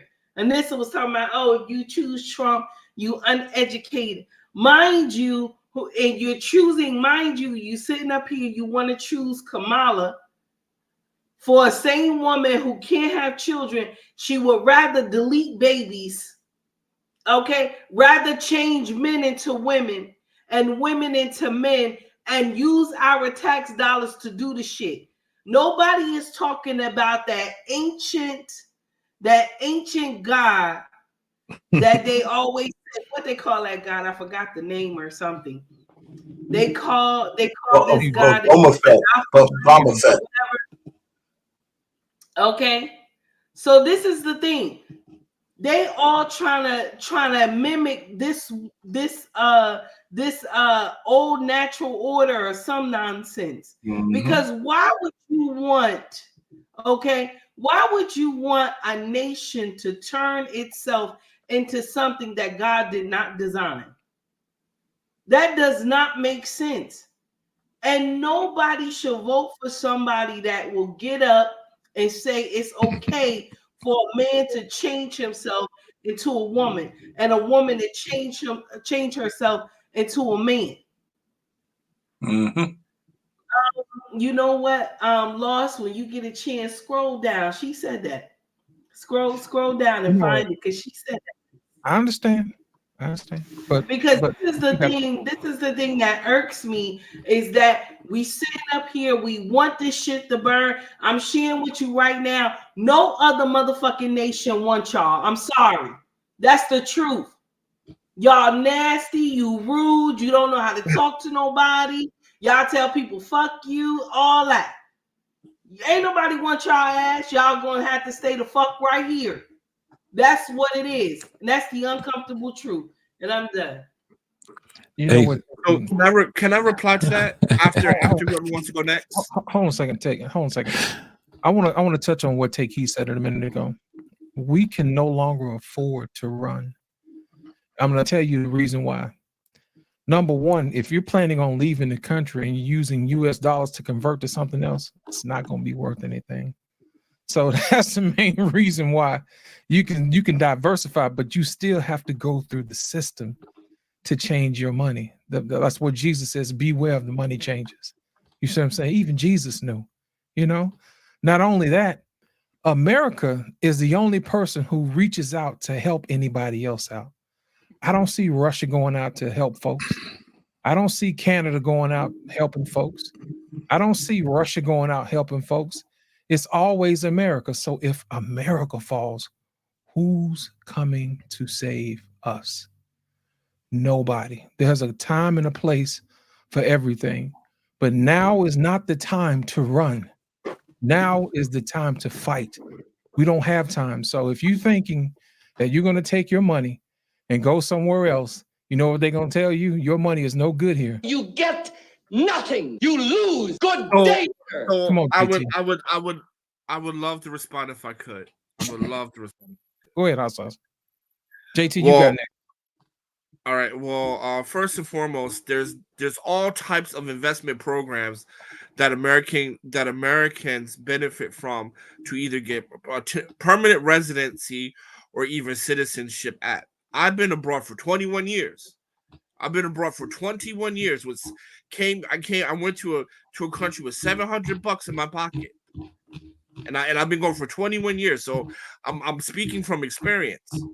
And there's all types of financial programs that you can join as an American to get yourself, at least at the bare minimum, a permanent resident. And in some cases,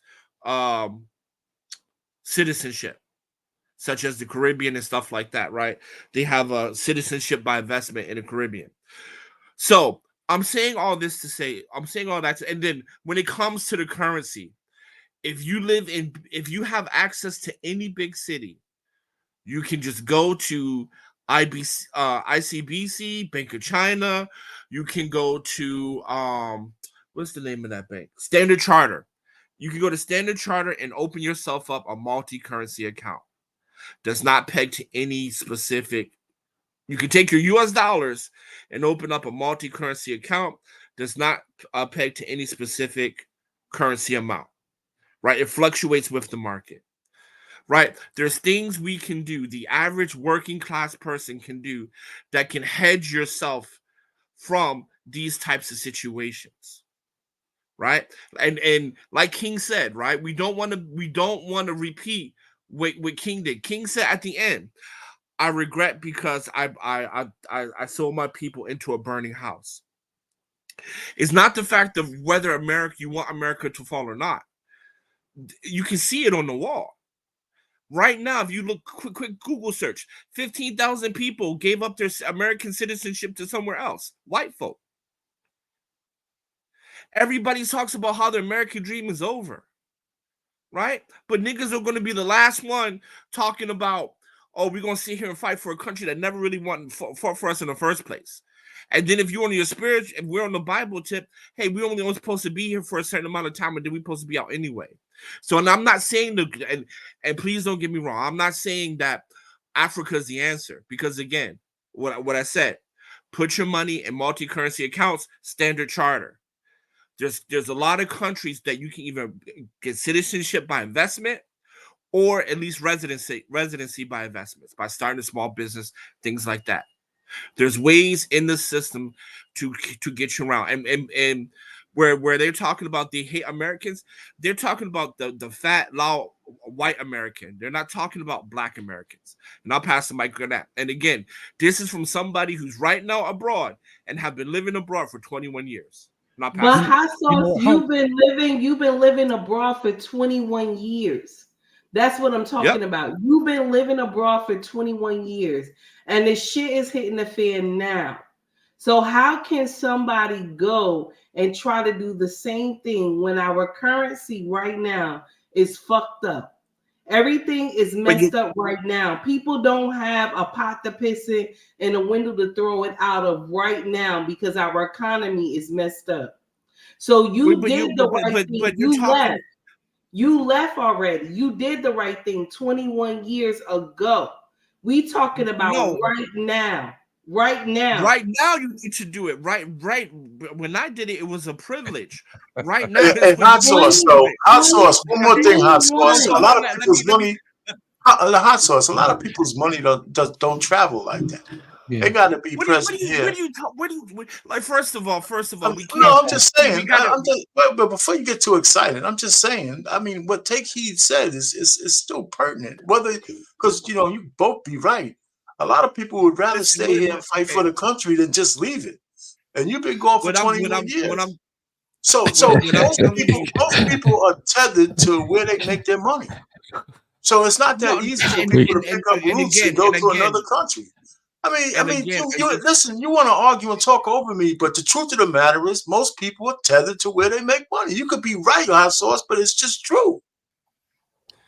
Hold on a second, y'all. Before y'all get started, I'm going to go ahead and bring somebody in. Hot Sauce, before you go, Hotel $20 a pack. Did you hear what I said? Ladies and gentlemen, welcome to the stage, the one and only, the Angry Man in the building. Oh, this motherfucker. There you go. So I've been sitting here listening to this bullshit. Oh, yeah. Waiting. Okay. What kills me about Negroes, see, there used to be a time where we used to talk about uppity ass Negroes. It was the Negroes that got college educations. They thought they was better than everybody else. Now it's the Negroes that live outside of the country. Every damn time you have these discussions, there's always a Negro that lives outside of the country that all of a sudden, well, I've been living outside of the country for X amount of years. Nobody gives a shit. No one cares how long you've been living outside the country. That does not qualify you for anything other than the fact that you have a fucking passport and the ability to get on a fucking plane. That's it. It does not make you an expert on any fucking thing as far as that goes. Now, as far as China goes, fuck China as a staff, record label, and as a motherfucker. And if you like China, fuck you too. Fuck all of that shit. We not doing none of that goofy shit. We standing 10 toes down right here in the US of A, and we gonna ride this motherfucker till the wheels fall off. I don't give a shit. I will be standing on the edge of the fucking ship that is America, saluting as that motherfucker goes down. I'm not about to go over there and hang out with a bunch of commie bastards talking about all of that goofy shit that they over there talking, because a lot of the problems we got over here is caused by them. So you thinking you gonna go over there and all of a sudden, let me tell you something. This is what you don't need to understand. Americans that are abroad, the only reason you're treated fairly abroad is because America's still a superpower. And they are not just talking about rich white people when they talk about how they hate Americans. They're talking about all of our asses. All of us. Okay? Don't get it twisted. There was a lady that did a TikTok. She was somewhere in China, but it wasn't one of the tourist areas. It wasn't one of the areas where most Americans be. It was an area where there's nothing but Chinese people. You should have seen the way they were looking at her as she walked through there. They was looking at her like she was some kind of alien creature. And she was not no rich white person. She was just a regular black woman walking through China, and they looking at her like she was from another damn planet. Like, y'all are bugging. I don't know what this is with black people. Matter of fact, I do know what it is. We get it. We get it. You hate America because of slavery, because of what went on during Reconstruction, and because of what went on during Jim Crow, which is fucking amazing considering the fact that the shit happened I don't know how many fucking years before your ass was even born. You've never experienced Jim Crow. You've never experienced slavery, but you still hate the damn country that your ass come from, the country that gave you the ability to actually go somewhere else. But I just had to say that because Hot Sauce, he always on some bullshit. Well, not always, but sometimes he be on some bullshit. You on that uppity shit again, bro? Hey man, let me say this. Oh my fucking guy, I'm going to respond, right? I'm going to respond. Wow. 2 minutes. Look what you did. I cannot stand about the simple ass niggas. They come on here, think they know shit, never lived anywhere, looking on TikTok and giving you analysis based on a fucking TikTok. And then on top of that, TikTok is an accurate source of information, sir. And on top of that, this motherfucker doesn't know anything about investing abroad, living abroad. He don't know any motherfucking Chinese, whatever the fuck. To sit here and go tell me that I'm uppity when I'm trying to help my people out. So, angry man, double fuck you. And I pass it. Wow. Hey man, let me say this, man. Baby oil start flying around, man. You know what I'm saying? And you know what? When America is fall, please give me a call. Please give me a call. Because I'm gonna pay for your plane ticket. And as soon as you land here, I'm gonna call the fucking authorities and arrest this nigga. Let me say this, man. Because if America falls, the last place I'm going is China. I'm going to be in a Latin-speaking country, and when you come to that country, you know what I'm gonna say? You're gonna be like, "Ooh, it's nice around here for us." I'm gonna say, "What do you mean us, Negro?" Well, you know black. Me no black. I have permanent residence in Kenya, my niggas. So there you go. I have permanent residence in Kenya. Yes. Kenya. Oh, you mean Kenya, where black Americans have to pay double the price of what everybody in Kenya pays? Oh, didn't think I knew about that, did you? Same thing in Latin America. I knew about that, did you? Same thing in America. Hey, check this out. Hey, check this out, Hot Sauce. Check this out, Hot Sauce. I get that you feel that you're an expert because you travel somewhere else. You got boots on the ground. You know what's going on there and shit, and that's cool. And that would have been valuable That would have been valuable in 1920. We have the internet now, my friend. We have information now, my friend. I can literally have a conversation with someone in Kenya over there, my right friend. now, bro. My friend. All right, Say enjoy what? it in 2026, my friend. No, I say enjoy the internet in 2026. Well, you shouldn't have voted for Joe Biden like I told you not to back in 2020. No, who the fuck voted for Joe Biden? You. We wouldn't have this issue. All right, man. Let me go ahead and get my 2 cents in this shit, man. So you're an asshole. Katrina already showed us that motherfuckers ain't going no motherfucking where when the shit hit the fan. That's what Katrina showed us. It was wind blowing, motherfucking shit falling, water going all over the place, and motherfuckers still didn't go. They were warned 2 weeks in advance. Get the fuck up and get the fuck out.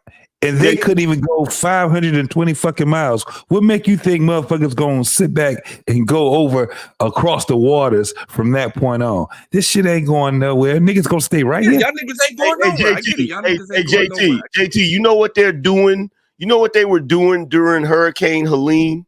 Black people were taking the opportunity to make those videos where they stand in the wind like Michael Jackson and had the song "What About Us" in the background. What about us? With the wind blowing. There was one dude holding on to 2 trees and shit. That's what they're doing. You and I was here to make a TikTok, bruh. Just to make a TikTok video. Just to make a TikTok video. Nigga, listen.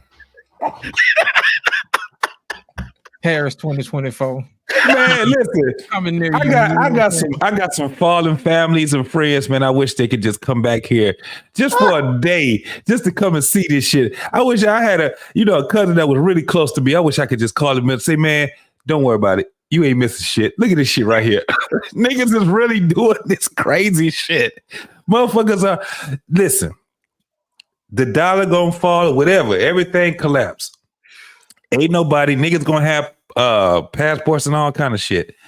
Do you understand that motherfuckers don't even know how to get around the U.S., let alone China or Africa or going over to Europe? Don't go nowhere. Don't stay the fuck there. Don't go nowhere. No. Listen. Even if a nigga did go, let me tell you something. Even if a motherfucker did go, I had 8 years, 7, 8 years in Europe.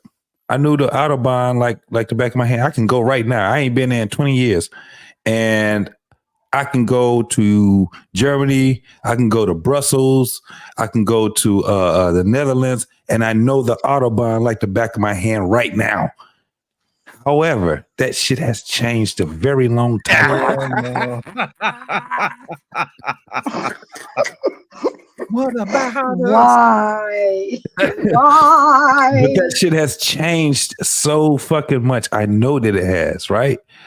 However, motherfuckers are going to ride until the wheels fall off over here in America. At the end of the day, my whole thing is that we're just going to have to fight. You ain't got no fucking choice. Have y'all ever been to the airport and try to fly on the motherfucking on holidays? Go to the airport, plan some shit on Christmas and go to the airport. Watch how many motherfucking flights get canceled. You don't think they're going to be canceling motherfucking flights left and right when motherfuckers is trying to take their punk ass over there to wherever they going? They're going to be canceling flights like crazy. It's a fucking pandemic. Somewhere. Yeah, we're gonna take your punk ass down somewhere. Ain't nobody get something to cook. Ain't nobody going no fucking where. Go back to where the fuck you came from, because we ain't no. Can you imagine when you go into the motherfucking the national park, right? Motherfuckers been flying domestic for a very long time in America. Now take your ass on the international part. Try to get through customs. Bro, you know, niggas can't even do shit in America the right way. Motherfuckers still got these big ass motherfucking mouthwash bottles and all that shit. Now imagine trying to get over in international. Well, JT, part of the problem there when it comes to that is, and I'm a little bit cynical when it comes to this part, is that we're too free. And what I mean by too free is that we're so free, it's almost detrimental to have any type of organizational type of control or constraint. It's like as soon as you try to exercise any type of control, rule, or I don't know, I don't know, orderly conduct. It's like, I'm an American, I have rights, I'm free. You don't tell me what to do.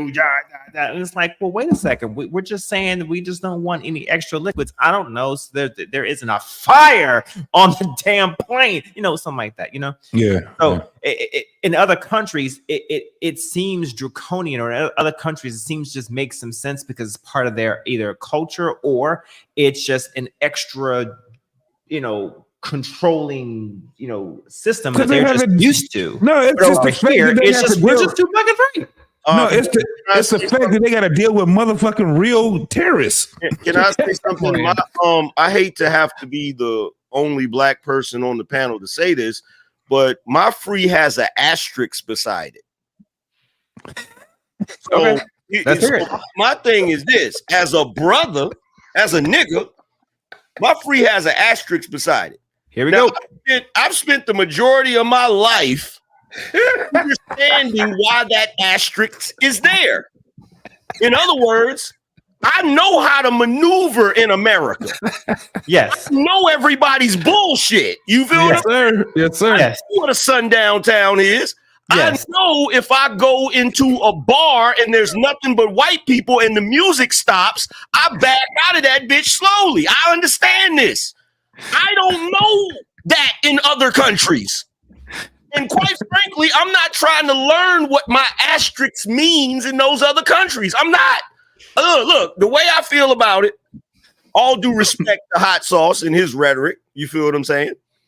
But the way I feel about it, I'm a Gen Xer. I wasn't supposed to make it past 25. I wasn't supposed to get this far.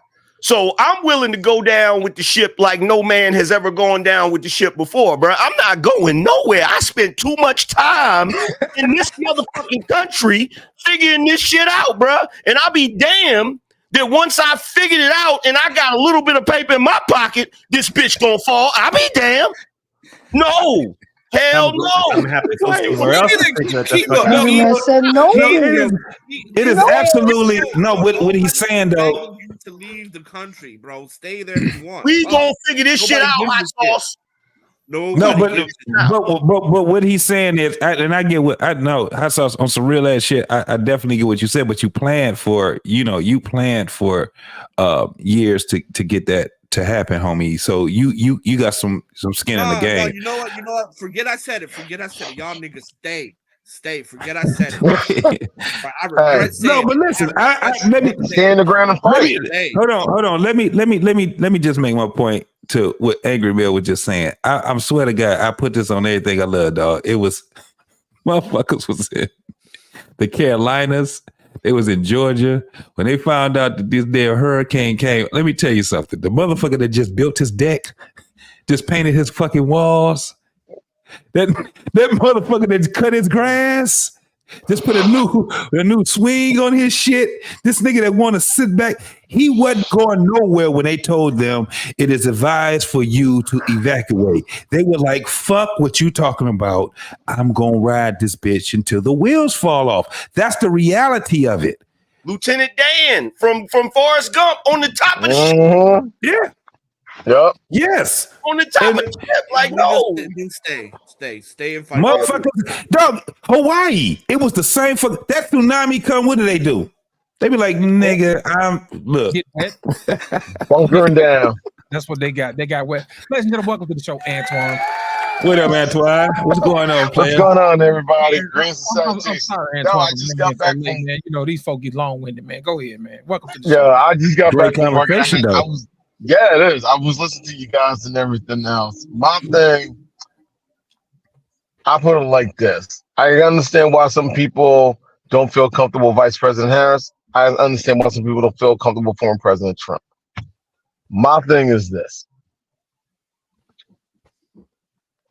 I'm not going with Jesus simply because this is a person who has an ego as big as the sun.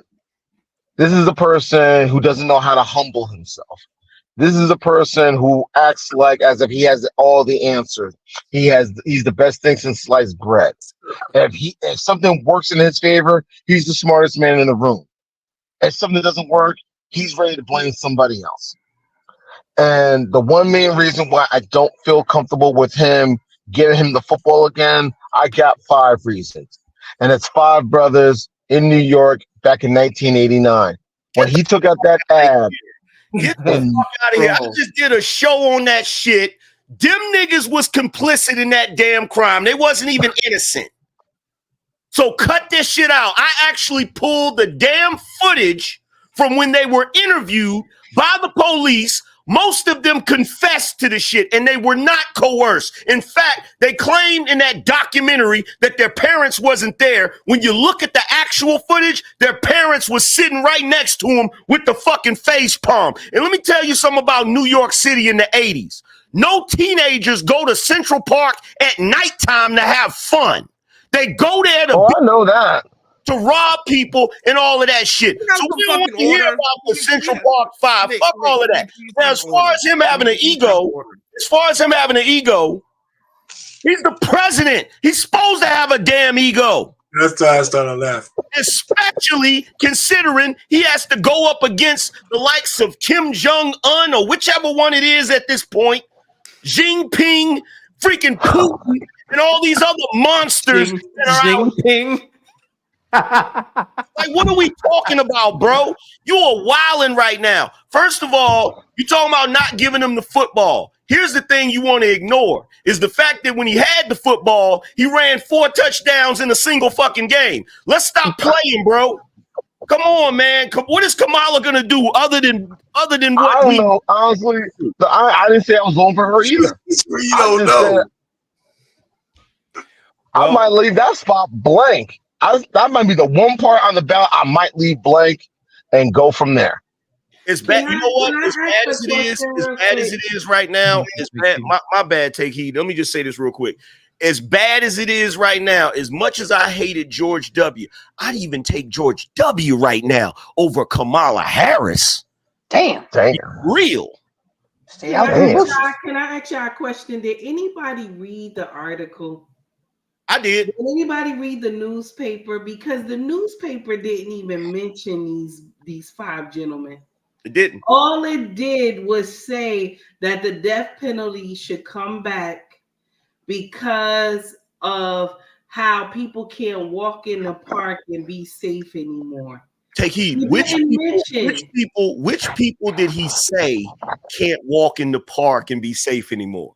This is the thing is he didn't specify who is he didn't. This is the thing that irks my nerve is that he did. He said black people, white people, Asians, and Latino people can't even walk through. He literally named every demographic of law-abiding citizens. But he said law-abiding. That's why I went with that because that's everybody. But the thing is, everybody is law. You know, we all from different races, but all of us ain't out here doing criminal shit. The thing is that irked my nerve is that they blame him for this, but then we all forget that the district attorney was a Democrat. We all forgot all that. And the Central Park 5, they was all asses to go to the DNC anyway. The Democrats is the one that put them in that space where they worked for all those years. That does not make sense.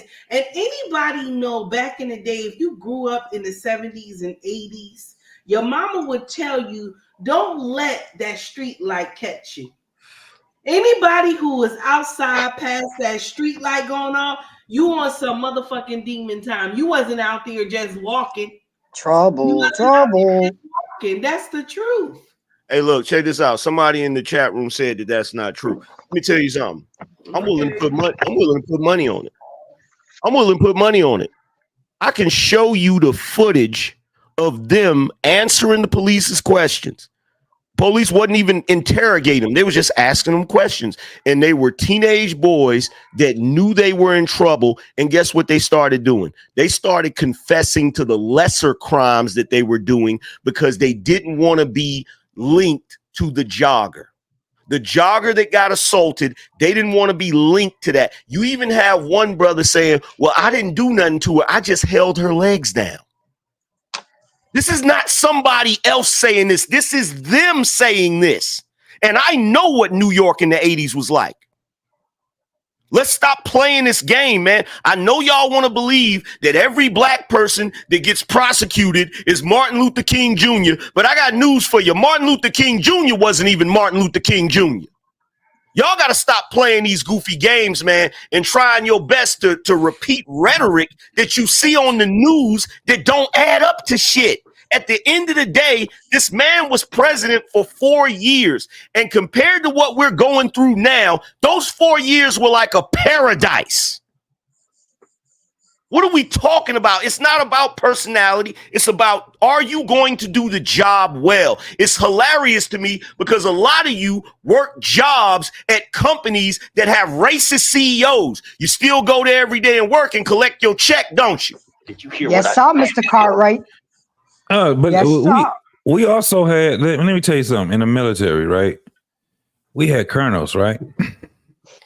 Them motherfuckers was assholes, sergeant majors, assholes. But guess what? When we got deployed, the motherfuckers was the motherfuckers. We was like, that's the right motherfucker right there. Why? Because the motherfuckers was making sound decisions.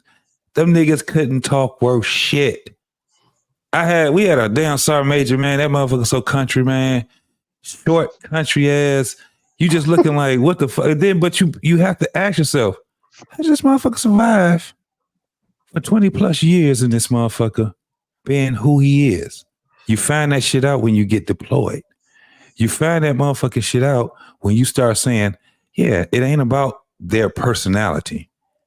Can this motherfucker make sound fucking decisions? Would you follow this motherfucker when it came down to it, that's one of the biggest things that I looked at. I don't give a fuck about a motherfucker's personality when it's all about saving my goddamn life.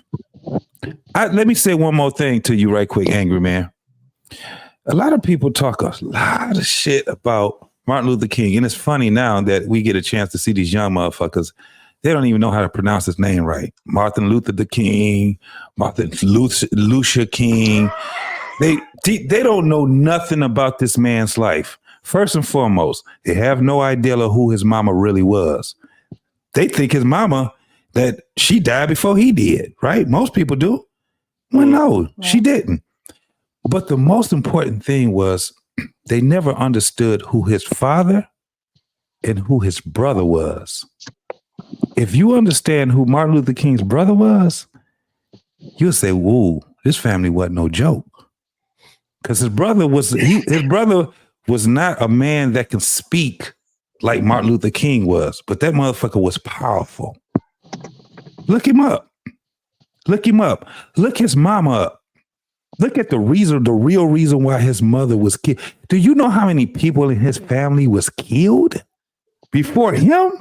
Yeah, but let me ask Antoine this question. I gotta ask him this question, Antoine.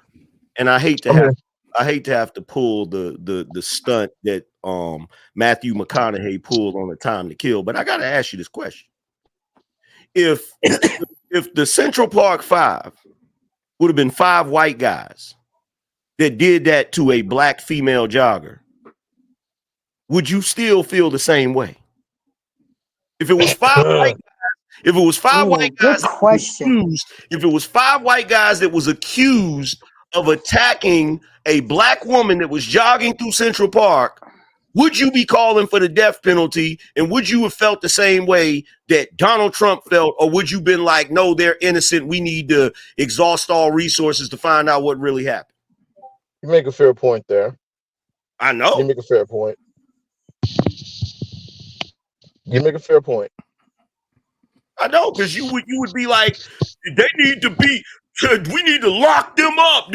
Like we be going off.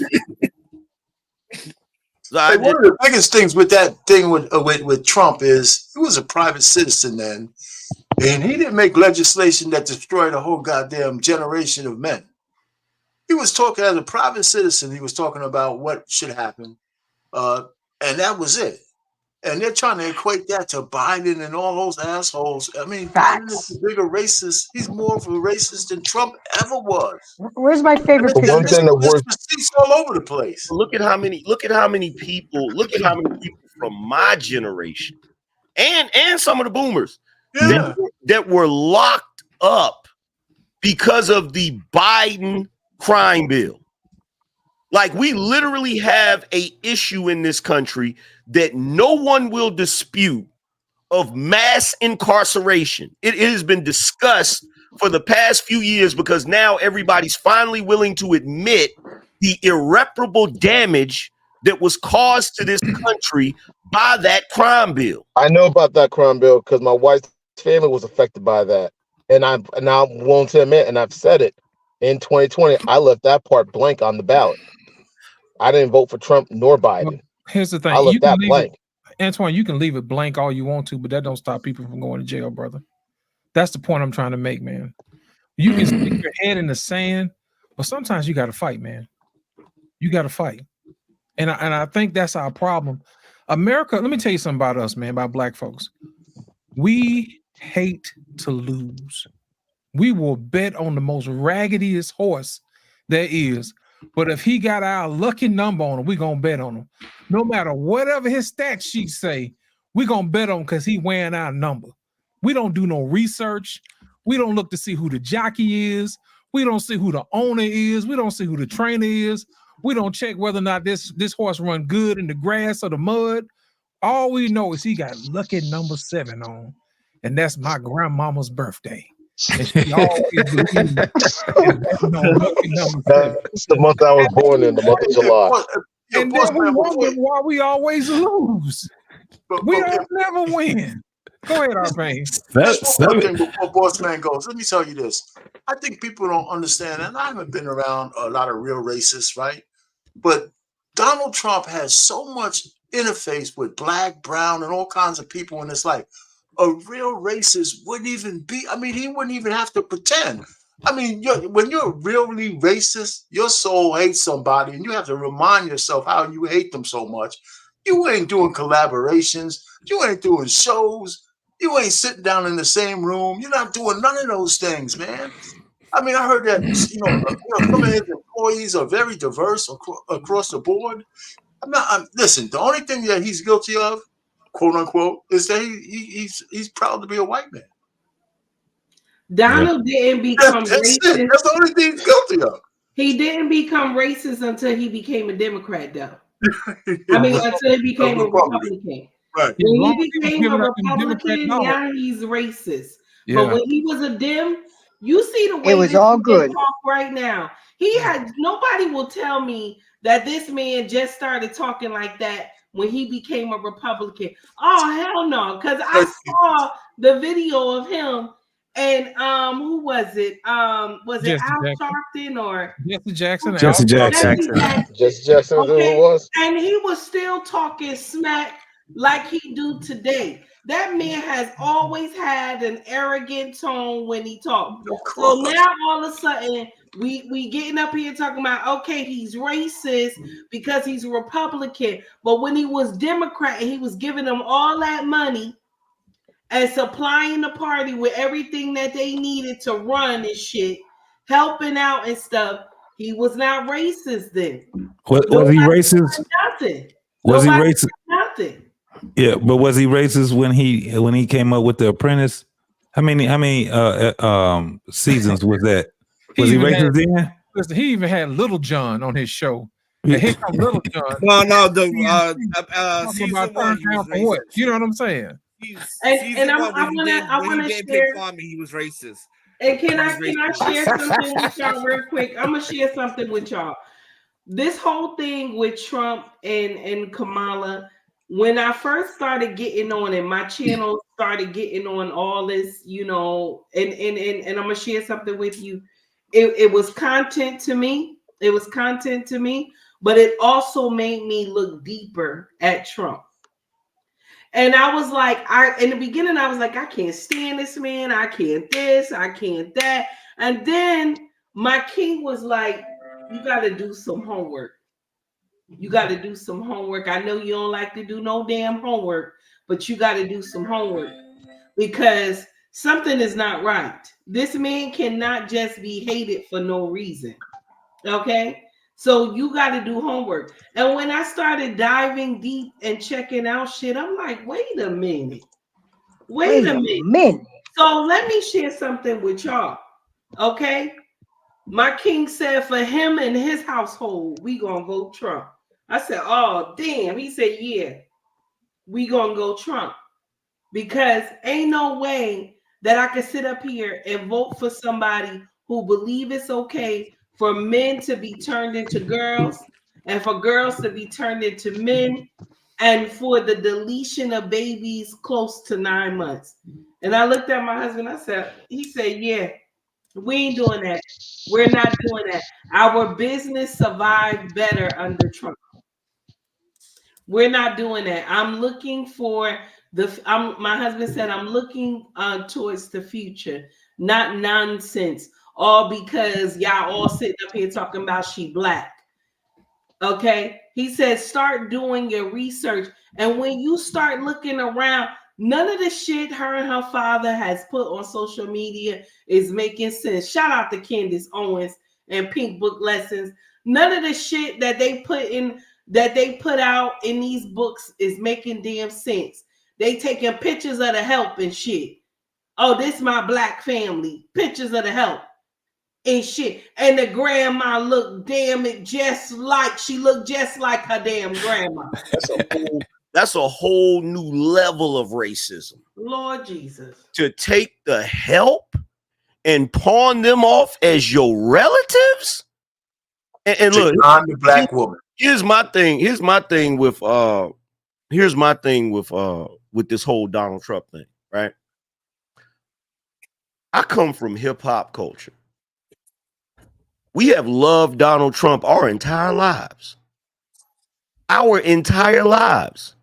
Trump was always financial goals. Trump has been mentioned in more rappers' verses that I listen to than I can count on one damn hand. The man had a skit on Method Man's second album. You feel me? Calling him, hey, Method Man, we waiting for the album. If you want me to believe that in the 90s, a rich white guy, because it's not the same as it is today. Back in the day, a lot of white people, the older white people that are in Trump's age bracket, they didn't mess with hip hop. So for him to even know who Method Man is, for him to even put that on his album, it speaks volumes. But the thing about it is, look, we know this man's history. We've seen it.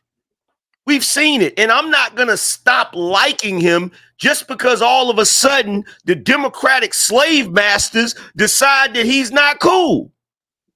No, that is bullshit. No, I'm not going to look.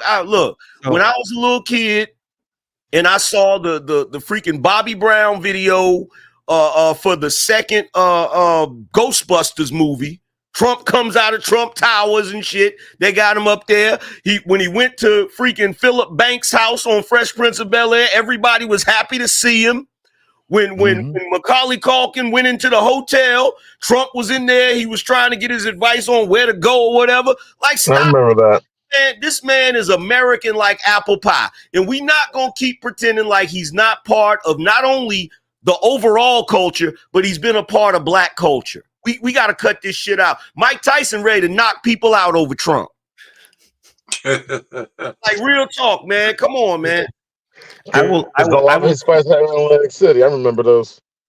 I will submit and posit that he is ingrained in the American culture, society in multiple facets and multiple cogs, whether it is in movies, whether it's music. I will submit that and posit it. Hell, I remember seeing what was it? Home Alone. Was it Home Alone 2? Yeah. Home Alone 2, Lost in New York. His ass, and I was like, that's where I first saw this guy at. Didn't even realize it. And when I take an analysis of Trump as a whole, Anger Man, I don't know if you saw my rant. I'm not going to go through the whole rant earlier. I took a moment and decided to not include anything that was in his private sector. Okay. Because I wanted to be fair. Mm-hmm. I only look at him for who he is, not as a person. I have a very, very high bar to categorize somebody as a racist, only because of what I've personally gone through from someone who was racist. I've experienced racism in its darkest form as a child. Okay, so from someone who I know had to be living in Jim Crow area, had to be. Okay, this old lady. Okay, so I know. Okay, so I have a high bar. I only care about who he was as a president. Okay. And I am only relying on nobody's word as far as who he was as a president, but the motherfuckers around him. Okay. Just the people around him. The people who he hired, the people that he fired, the people that left, and his family. Okay, and no, not the lady, not his niece. Okay, his niece just don't like him. Okay, and his niece might be a creditable and a credulous source, but because she seems so how do I put it? She seems so biased that I can't use her as someone to say, you know what, you should listen to her. I can't, even though I could, but I can't. It seems she seems toxic to add to my point. Okay, I can't do that. But I only look at people who were in his circle. Okay, and I forgot to mention somebody else. His Department of Defense secretary. Okay, I forget his name. I should have looked it up earlier. But Mad Dog Mattis, was it? So Mattis was one of them. His chief of staff, I forget his name as well. Millie? Millie. There we go. Department of Defense secretary. There we go. Defense secretary, Millie.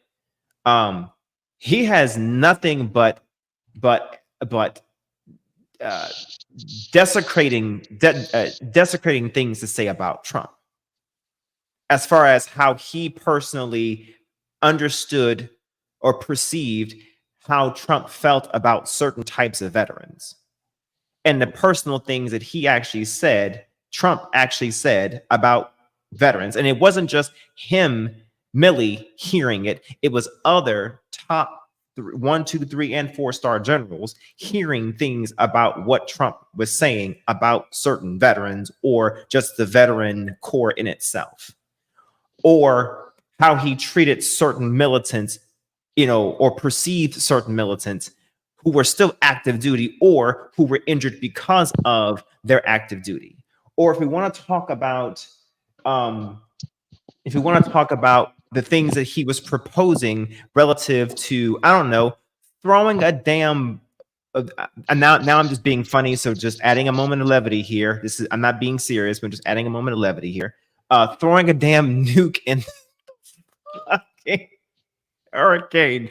That's some funny shit. Okay, he's entertaining on that part, but I'm not being serious. But if you listen to all the people that actually testified against him, okay, and who had creditable things, I'll put it like this: we sit up here on these panels all day long.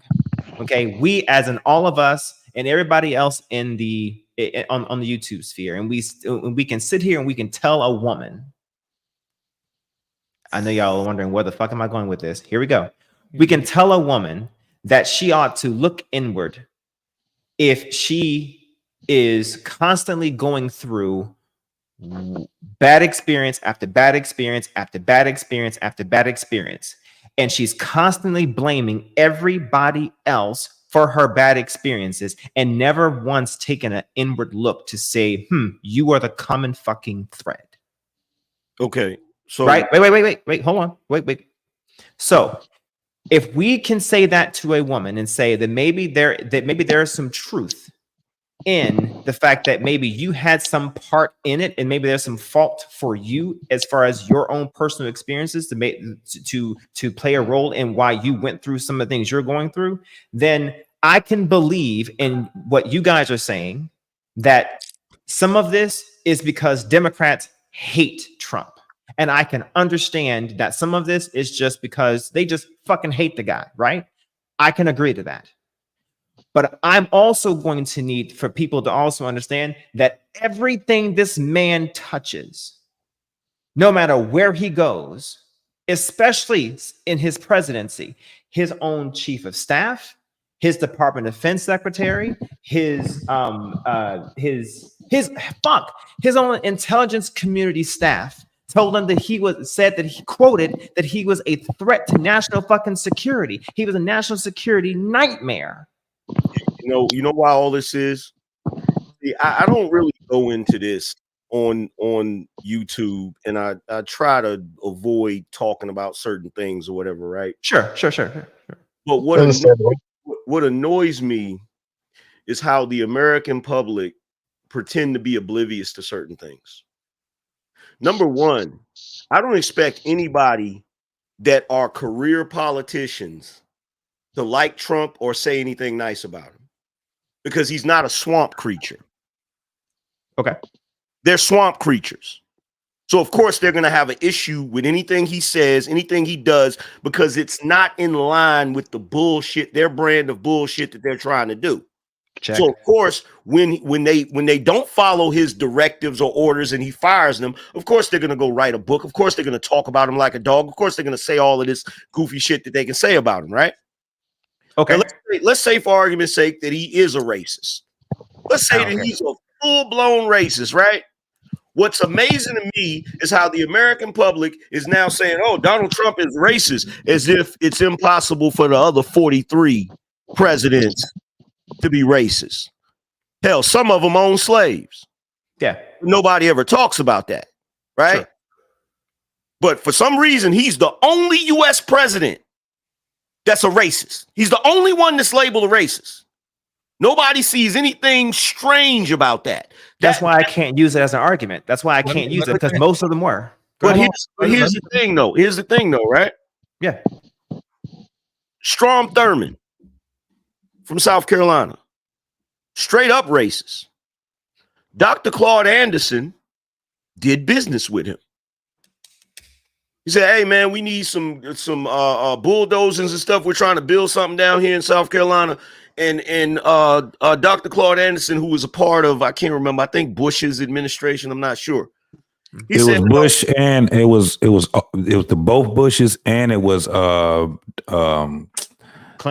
first black president, yes, and Clinton. Okay, all three of them. Cool. So he said, look, when Strom Thurmond hit him with that, he didn't say, I'm not doing business with you. You're a racist. No, what he said was, okay, if you want this, then quid pro quo, I'm going to need you to do this. I'm going to need these black people appointed to these positions, these black people that I believe in, that I believe would be good at these particular jobs or whatever, blah, blah, blah, right? Because Dr. Claude Anderson, even though he understands the racial undertone of the politics of this country and the institutions of this country, he understands that the only way to win the game is to actually be in the game and to play the game, right? Sure. So when it comes to Donald Trump, you know, if he was racist, me personally, I think that's irrelevant if you're actually getting policies that are benefiting the people that they claim he's being racist towards. That makes him a failure as a racist. If you're actually doing things that are benefiting black people and you're supposed to be racist towards them, that makes him a failure as a racist. That's one of the worst. He's one of the worst racists then. Exactly. I agree with that. Go ahead. Now, as far as his staff, right?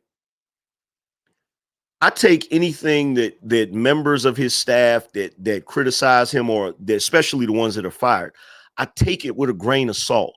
Because I understand that he's not a politician. He doesn't belong to their club. And when you look at people like Obama, Hillary Clinton, all of those different people, and this is the part that I don't want to say, I'm going to say it in code. the reason why you don't hear a lot of people coming out talking about them after they get fired or whatever, the same way they talk about Donald Trump, is because, quite frankly, those people want to still be around. Yeah. That's the difference. Okay. The difference with Donald Trump is he cannot exercise the same level of retribution that these other guys will, because the moment he does something like that, he's gonna be right up there on the damn stand looking crazy. He doesn't have the same protection as other individuals that engage in, questionable activities. That's all I'll say. So I don't, my thing with Donald Trump, and at the end of the day, I would be considered conservative, Republican, whatever. I really don't care who people vote for. If people vote for Kamala Harris, I think they're crazy. I think they've lost their mind, because, part of me is, there's a part of me that's really fucked up. Like sometimes people are trying to make decisions that I know are bad decisions. And sometimes I like to see them get punished for their decision. You feel what I'm saying? So it really, at the end of the day, I'm to the point where it doesn't matter to me who gets in office. Because if Trump gets in office, I feel like shit's going to be better. That's going to be awesome. People are going to hate his ass and talk crazy about him from the left. That's going to give me content to talk about. If Kamala gets in office, it's going to be a total train wreck, and I get to laugh at everybody and say, I told you so. It's sick and twisted, but it is what it is. But my whole thing with any of these politicians is, what is the results? Fuck what everybody's saying. Fuck what everybody thinks about them. What's the results? That's all I care about. And what I was mentioning earlier, and I promise I'll be brief. What I was mentioning earlier was just the threat to the overall society, or the function or the foundation of the actual system itself. Now, I will say this: if the goal is to restructure or reshape the actual foundation of American society, meaning that our government is going to be something different, go through a metamorphosis. If that is the goal, then fine. If you get what I'm saying, like if the goal is to change how the three branches of government works, and if that's what we want, then I would say yes. Then I would say that. But see, that's what I think the danger is, right? I think the danger, look, this is what I think is happening to our country, right? Yeah. I think, in my personal opinion, that we got a bunch of undercover communists that are in public office now. We absolutely do. And they are trying their best to slowly, they got all, we're all frogs in this water, and they're slowly turning the heat up. And I honestly believe that Trump is not a communist. And this is the reason why they despise him so much. Because whatever it is they're trying to usher in, he's literally, he's Hodor from freaking Game of Thrones. Damn door trying to keep the motherfuckers from doing shit. Okay, can I ask a clarifying question really quick? Hold on a second, boss man. I want to get Grace in, and then we're going to come back, because we're holding the conversation hostage. I want to make sure we move this thing around a little bit. I got a piece for that too, though. Right. Come on, Grace. I just want to say a couple things. It's funny to me how somebody said in the chat that Trump got his money from his daddy. Why would you hate on somebody that built a dynasty and has generational wealth?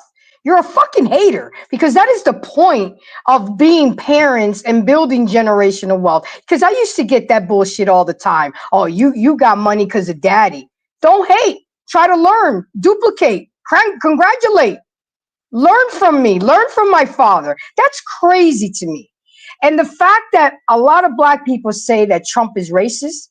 Yeah, black folks are one of the most racist races that I've ever seen. Okay? The fucking colorism that y'all give each other is absolutely ludicrous with the light skin, dark skin. Me, you don't know if I'm black, biracial, triracial. Get the fuck out of here with that shit. Y'all come up with something better, something that holds better substance, because all the shit y'all throwing out here can be intercepted very easily. And the last thing is, just like Angry Man said, and I'm gonna tie this with a nice little bow. Stop voting on feelings and do your homework, do your research. I'm gonna teach you something that my therapist has always taught me. Do not make a life-altering decision based on an emotional status. Come on, people. The colorism actually was suspended for Kamala for some reason. Yes, right? Sure. I do have one quick thing. Come on, RP. Boss man, you triggered something, right? Listen, you said it's something about Trump maybe trying to transform the way government is. Kamala's definitely trying to transform the way society is. And if you wanted to pick a poison, what she wants to turn our country into, I think, is much more insidious and much more down that path than what Trump needs to, because we got natural governors that Trump can't change. He can't change the way the three branches of government by himself, right? He's not going to change, the Senate, the House, the executive branch. I mean, he doesn't have that kind of power. And we can say he got three, so he got the Supreme Court stacked. But if you go through some of their recent and even more than recent rulings, they ain't all that bad. It's not like it's not like they lost their old mind in terms of looking and interpreting the Constitution and the law. So Trump is not one of these guys going to just change the way we govern just because he's Trump. However, Kamala and the cabal that she has on her side, the communists, the feminists, the alphabet mafia, all that shit that she's proposes, she can certainly change society where there's no marriages, right? Less marriages, or commercialism in terms of having everybody separate so they can be easily conquered. She's the real threat to the way our America is, not Trump. She is, and whoever's behind her. And a lot of people don't see that, right? Because her goal was not to say shit until election day. It's like a guy trying to get laid. Remember, a guy, the women like you, and the only thing you can do is talk and fuck it all up. Just keep your mouth shut and let it happen. And that's what they try to make her do. Don't say anything because you're an idiot. And the less you say, the better. And now that she started talking, all those petals are starting to fall off the goddamn rose. Yeah. Everybody is allowed to talk about Trump from every angle. Out in Las Vegas, they got a freaking humongous statue of Trump naked to make fun of him. But we're not even allowed to question her genealogy. Somebody once said, if you want to know who really rules your society, just look at the people you can't critique. Yeah. Well, that's what we have going on right now. Like when the pandemic first happened, we weren't allowed to question any of it on YouTube. You get a strike for that. You still do. I just got over a strike. You did. Oh, wow. Look, when the election happened, as much as they claim it was, fair and everything, you weren't allowed to talk about it. And I covered it. I saw the foolishness. I saw the issues, right? But you're not allowed to talk about it. When it comes to a lot of the things that Joe Biden has done, you're not allowed to talk about. They just now made fun of him on Saturday Night Live. Had it been any other president, they'd have been making fun of them this whole time, right? We're not allowed. And you got her talking about, we got to do something about all of these people that have access to millions of Americans spreading misinformation. We got to do something about that. You got her saying that. You got Hillary saying that. All saying that. Censorship is big. Censorship. Like the look, let me tell you something. The stuff that I'm sitting back watching, because I'm a student of history. I pay attention to history as a whole. And as much as they try to hurl that insult at Donald Trump, the stuff that they're doing, this shit is reminiscent of Mao, Stalin, and you know who with the little short mustache. Like this stuff that they're like, keep in mind, that dude was elected. The only way that Donald Trump would be able to change anything the way that we're talking about right now, he would have to go full on dictator. And the problem with that is he does not have the support to do that.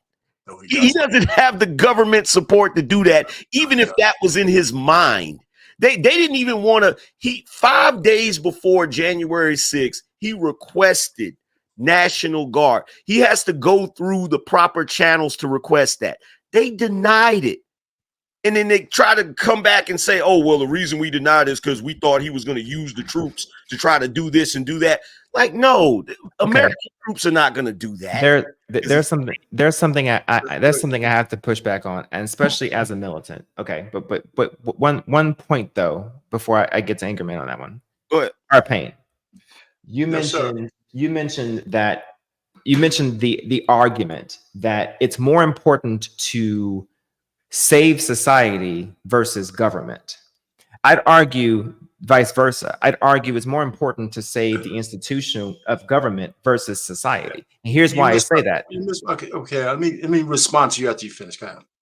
And the reason why I say that, you didn't mention that exactly, but you mentioned the overall summation of that, is because someone is trying to change society, and you're saying that if Trump is trying to change the government, and Kamala is trying to change society, you prefer that someone might be trying to change the government versus someone trying to change society. And it's more important, it's more destructive to change society. We have witnessed, or at least, well, you've lived longer than me, so you've seen more societal changes than I have. Okay. And the government, that at least the documents that the government is founded upon, I would argue that has stood, right? Well, let me tell you, just why you miscarried to me. I said that Trump. Did I? Okay, go ahead.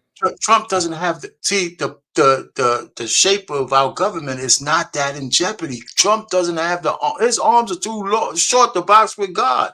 He ain't gonna change the way. Yeah. So right. That's the point I'm making. Right. I'm just saying the threat to the government, because Trump is there, is not as large at all, nowhere near to the cabal trying to change society, because it's already ongoing. They got fucking drag queens dancing in front of your children already. So right. So come on. What I'm saying is that I'm saying is just the concept of what's more important is that's another conversation. Society or government. I agree there. Now to Angerman's point here. One is that I mentioned earlier that we were 40 feet away and 50 documents away from what our government as we know it today being either injured or changed, because the Proud Boys I didn't mention this earlier. There were 3 different groups there at January 6th. There were just your general lay people. Mm-hmm. The second group that was there were I'll call them the auspicers, the people who just took advantage of an auspicious moment. Okay. And then you had the people who were using the 2 first groups of people to take advantage, to exercise an agenda. The agenda being is to exercise a plan. Those people were like your Proud Boys, people who are more organized. And what I mean by that is they were using the first 2 groups. So the first group is more like cavalier, lazy, whatever case may be. The second group were the decoys. They were the decoys. They were marching in an orderly fashion behind the people who was breaching the Capitol. Okay. Those individuals with like handcuffs, zip ties, and jackets and flak jackets and shit like that, they were after two things. Yeah, sure, they were after Nancy, but whatever. They were after 2 things: Mike and 50 documents, which were the electoral votes. Literally, if they were able to either get a hold of Mike, which I would argue Mike was actually the lesser important, Mike Pence, if they were able to get a hold of the 50 electoral vote documents, if they were able to get a hold of those, you could not certify the election. John Eastman is the one. John Eastman was John Eastman and Pat Cipollone and hold on, where is his name? Ken Cuccinelli were the three individuals that cooked up this whole electoral replacement or fake electors theory, where essentially you have the authorized electors that everyone votes for, and then the idea is that you can replace these electors at whim. Those fake electors that Trump's people. I'm not going to say Trump because a good boss doesn't have his hands on anything. Okay, so he's smart in that area. People think he's dumb. He's not. He's smart. These three individuals cooked up a plan to be able to have false or fake electors in these states to be able to submit the documents or submit replacement electoral documents. Well, they didn't make it in time. So in comes plan B. Well, those people who tried, those people were indicted in those states. And we're talking Georgia, we're talking Arizona, and we're also talking about South Carolina as well. Those are the three states. Now, Proud Boys, one of the groups, Proud Boys, was trying to go into the House of Representatives. That's why they went straight to the dais to go get those electors, those ballots. Because if you can get those, you squash the ability to be able to certify the election. The first step of the plan was try to get Mike Pence not to certify the election. Well, at 1424, Trump decides to make a tweet saying that, not quoting, but paraphrasing, to a point where Pence didn't have the courage to do what needed to be done. And there was some more after that, but for the most part, after that, that's when we start having people saying, hang Mike Pence, hang Mike Pence. And 8 minutes after that, that's when they started actually breaching the Capitol. So if you could not get Pence to go ahead and do what? Reject the ballots or the votes, then the next thing to do is to storm the Capitol, use the rioters who were there to rile them up, and then get the other militia style people to go in and grab the actual ballots. Now, prior to that, you have how many court cases do you have? What, 60? So 59 out of 60 mentioned there was what? No significant cases where there were any false any major cases of election fraud. Then why were people convicted of it? They don't talk about that in the news. Yes. I agree. No. I agree. I 100% agree. There were individuals in Georgia. There were individuals in Arizona. Every single place that he mentioned, there were issues in those states. Yes, I agree. I have an explanation for you on that one. So Bill Barr, his attorney general, did go ahead and perform an investigation. And what he said was there were instances of election fraud, but it was not to the extent where it would have an effect of shaping the election. And what they provided were a percentage that was on every instance, a percentage to where that was below a 0.001 or 0.003 some odd percentage of. So he did confirm that there was fraudulent ballots casted, but it wasn't to the extent. Go ahead. Who won Georgia? That would be Biden. By how many votes? I don't know the exact number. Do you know they recently found 100,000 votes that would have gave Georgia to Donald Trump? See, okay. Here's the thing: we keep hearing these conversations focusing on January 6th, sure, as the threat to democracy, but nobody wants to address the fact of what happened before January 6th.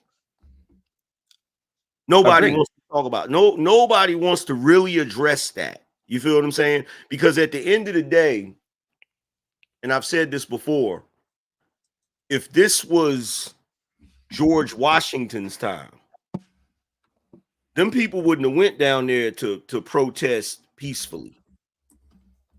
They would have went down there with guns. Not to mention that the day of, I actually covered it. I watched them as they allowed them to walk into. Oh, I agree there. Yes, I saw that. There was a portion of it. Yes. If there's so many holes in this entire situation.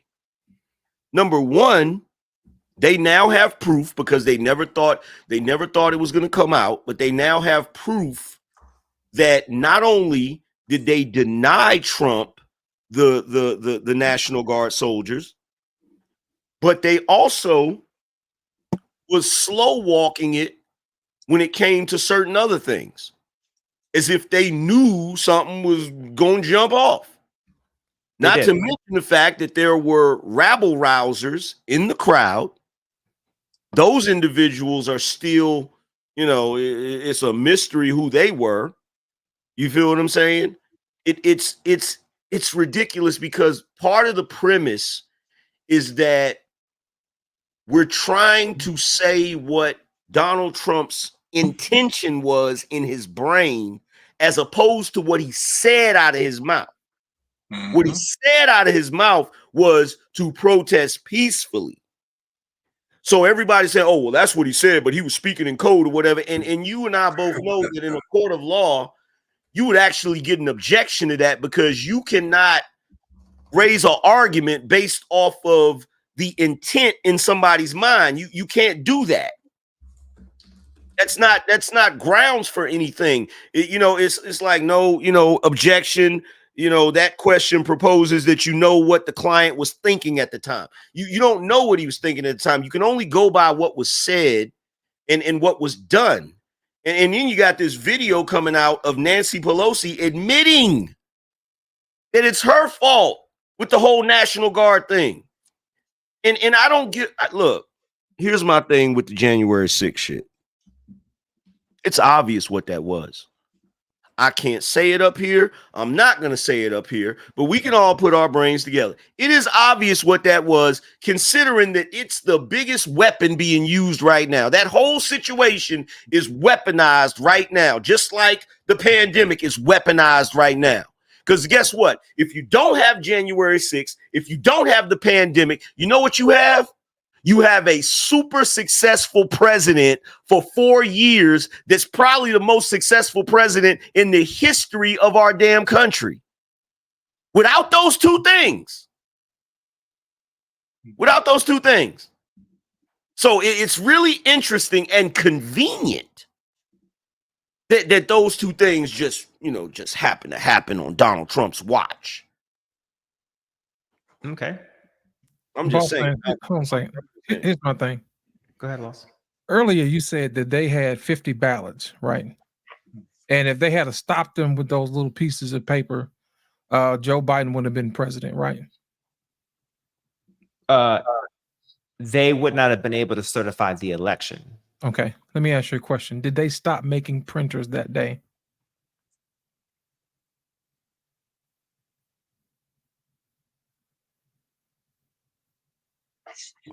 Boss man, did you just freeze up? Yeah, I think so.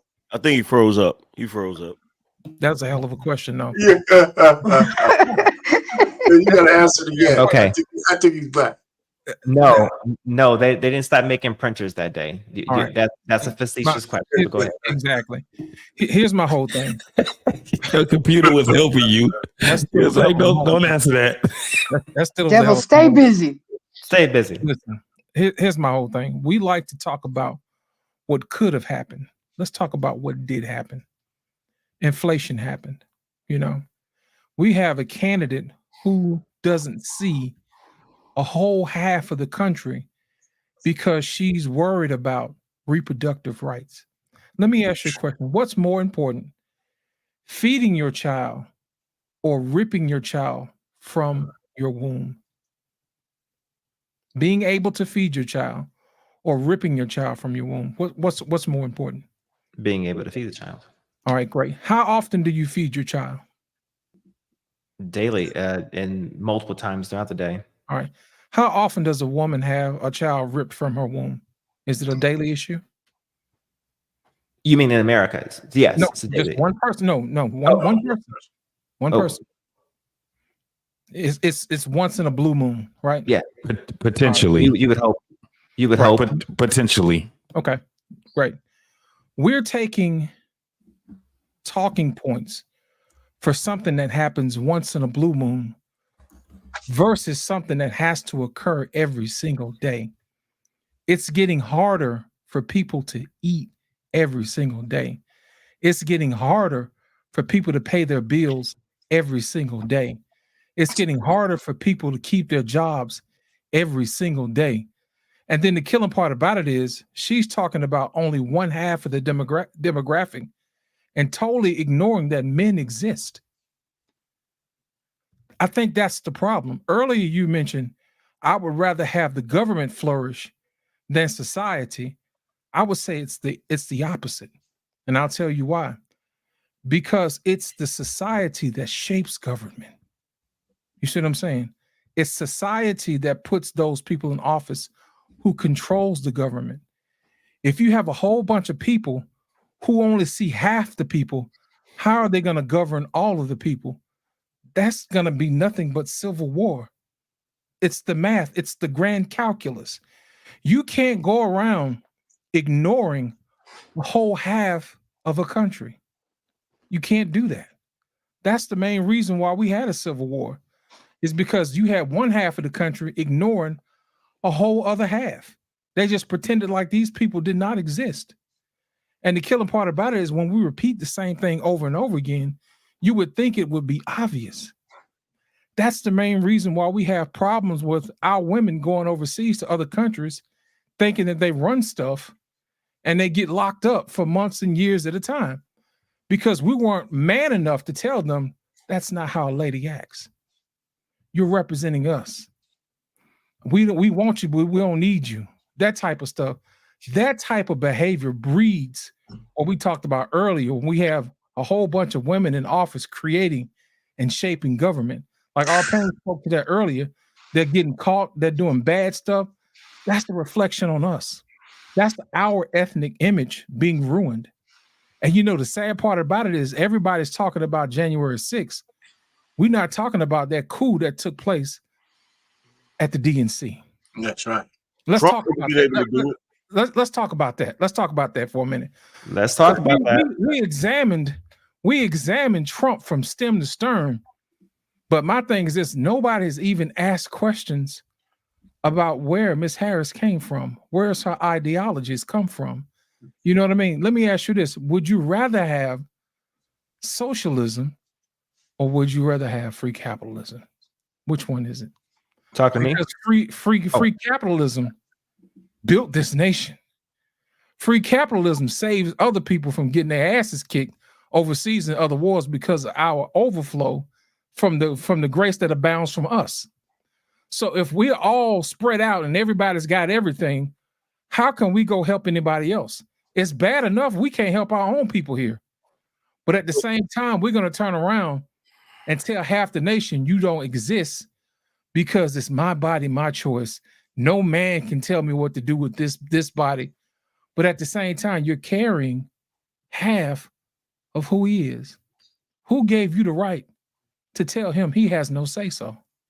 Mm-hmm. And I think that is the issue. We don't have enough men standing up, telling people what's right or what's wrong. Everybody wants to pacify the loudest person in the room. And the killing part about it is the loudest person in the room are not these guys who are getting underpaid from coast to coast on the West Shore. They're out here striking now. You know why? Because they want to take care of their families. They're not out here trying to have hot girl summers. They're not hanging out with the fellas at brunches. These guys are asking for a favorable wage so they can take care of their families, so they can be the man in the eyes of their family. They're not asking this stuff for themselves. They're asking on the behalf of their families. But they're not discluding women. They're not discluding children. They're not discluding veterans. They're not discluding anybody. They just say, I want to be able to take care of my family. Go ahead, Anger Man. I don't want to slow you down, man. But here's the thing, right? You look at the political climate, okay? The thing that the overall left is trying to accuse Donald Trump of, the Democrats are already guilty of. You already have an authoritarian regime. Yes. Already. Because everything that they're accusing Trump of, they're already engaging in. Okay. When Donald Trump was campaigning to be president in 2016, it came out later that Hillary Clinton and the Obama administration was spying on his campaign. They were using 3 different agencies to spy on his campaign, which is against the law. It's illegal. It's illegal. The way that they got the warrants for the wiretaps was illegal. Okay. She ain't been held accountable for that. She ain't been held accountable for those emails. No, nobody's talking about that. Okay. There's a whole list of things that have been going on that everybody just overlooks when it's the Democrats. Mark Zuckerberg has admitted to suppressing conservatives on Facebook. He's contributed a ridiculous amount of money to the Democrats, right? When Elon Musk bought X, he went through the damn Twitter files and showed that the conservatives were being suppressed, that showed that everything was slanted in a certain direction. And now we're looking at it with the mainstream media. Every single time they have a damn debate, it's 3 versus 1. Every question that is geared towards Donald Trump or JD Vance is an attack on Donald Trump. Every question that is geared towards Kamala Harris or Tim Walz is like a campaign slogan for them. And we're sitting back just like, oh, it's just fine. It's cool. And constantly, look, it boils down to this. Anything that you hear the Democrats accuse the Republicans of is usually some shit they're already guilty of. And we're sitting back acting like we don't see it. We don't see it. That's why every time somebody brings up this thing about, oh, Trump is a threat to democracy. No, Trump is a threat to their plans. That's really what they're trying to say. He's a threat to whatever bullshit agendas they have going on, whether it be more warmongering or whatever. And just to show you how it's working, just to show you how the socialization is working, there used to be a time where a Republican candidate could come out and say flat out, I'm pro-life, I'm not pro-choice. They used to be able to come out and say, I am against this. They can't even say that now. They have to tap dance around the issue out of fear that they're going to be canceled, out of fear that they're not going to get votes. This is how ridiculous we have gotten in this society. We've gotten to the point where all of a sudden now the Republicans are the evil regime and the Democrats are the saviors of the damn world. Meanwhile, the damn country's going to shit. And it's almost, it looks like somebody trying to wreck a car on purpose. That's what it looks like. And everybody's acting like they don't see it. It's crazy. Grace, you've been waiting. Come on. I just want to, I'm not going to go too long, but I just still can't believe till this day and age that we're still thinking that Democrats' hands are clean. They're the first ones to throw stones and hide their hands. And I mean, you couldn't have said it better, Angry Man. You saw how Trump got Hillary Clinton on the debate. She was bitching about his taxes and stuff. He's like, yeah, I used the system that y'all created. Mm-hmm. That's why he only paid $777 in taxes. So it's like y'all pointing a finger. But remember, when you point a finger at people, there's three pointing back at you. Okay? Remember, guys, Camilla was raised on Karl Marx. And he was about socialism. Do your fucking homework, guys. Okay? Her father was a professor that taught that.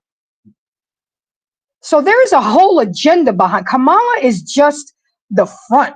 She's not even gonna run the country if she gets elected. It's gonna be everybody in the behind the scenes.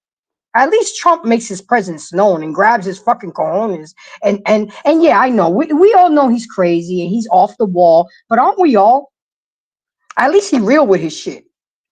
And Kamala's mother's No, go ahead.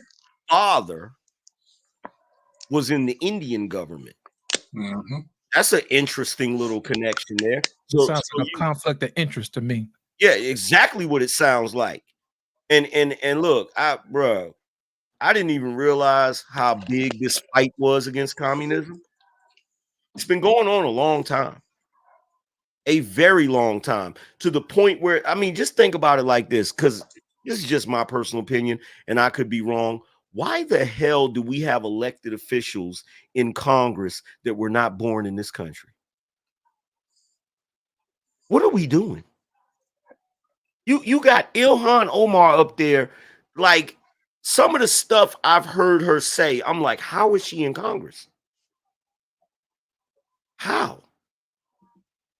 This is ridiculous. And the only person that's why when everybody say, oh, Trump, he always is saying ridiculous stuff and he's so uncouth or whatever.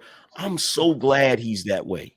He's the only one brave enough to say what's really going on. That whole thing with the cats and the dogs and shit, he's the only one that would have said it. He's the only one. When they tried to bring it up tonight with JD Vance, he tiptoed around it, and he's the freaking, isn't he the damn senator of freaking Ohio? Yeah. This is how bad we have gotten to a place in society where we are already being censored, not in an overt way, but in a very covert way by putting people in a position where if you say certain things, you're going to be ostracized from polite society. And it's like we freaking decide on the fly what is acceptable and what's not acceptable. It's just like right now in the news, and nobody calls them out for this shit. Undocumented migrants. You mean illegal aliens? Do you see how they're changing the lexicon in order to make things more acceptable? You feel me? And what I'm gonna tell you what pisses me off about that. I've said this before and I'm gonna say it again, right?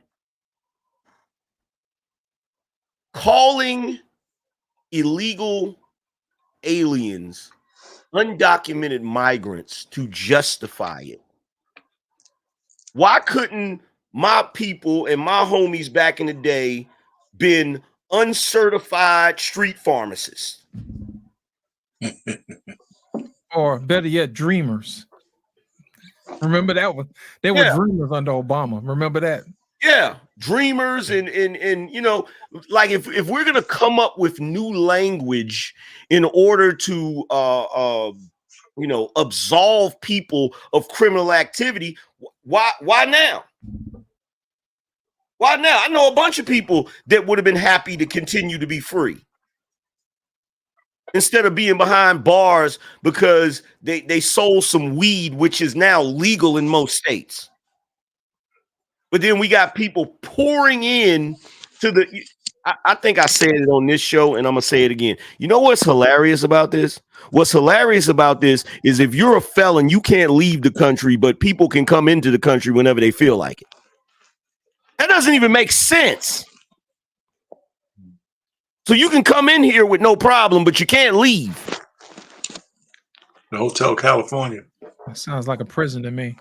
You know, here's a talking point that I want to address, and it's the taxes. And I got a little bit of information that I want to share with you guys, because there's this talking point that Kamala Harris is saying, hey, Trump is giving his buddies a break in taxes, and that, you know, I'm going to give a tax cut to the middle class and all this other stuff.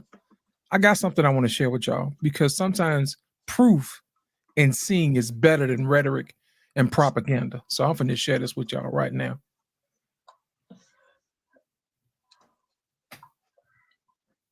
Elections have consequences, right? And this is what happens if Kamala Harris becomes a president. They have unveiled their tax plan of how much money they're going to take from you, and it's going to go to the U.S. government. By the way, when you hear this tax plan, the constant narrative you hear is the wealthy don't pay their fair share in taxes, right? It's the poor that pay the taxes, but not the wealthy. Watch this. Bottom 50% of taxpayers in America versus the top 50%. What percentage of all the taxes in the U.S. do you think the bottom 50% pay? You ready?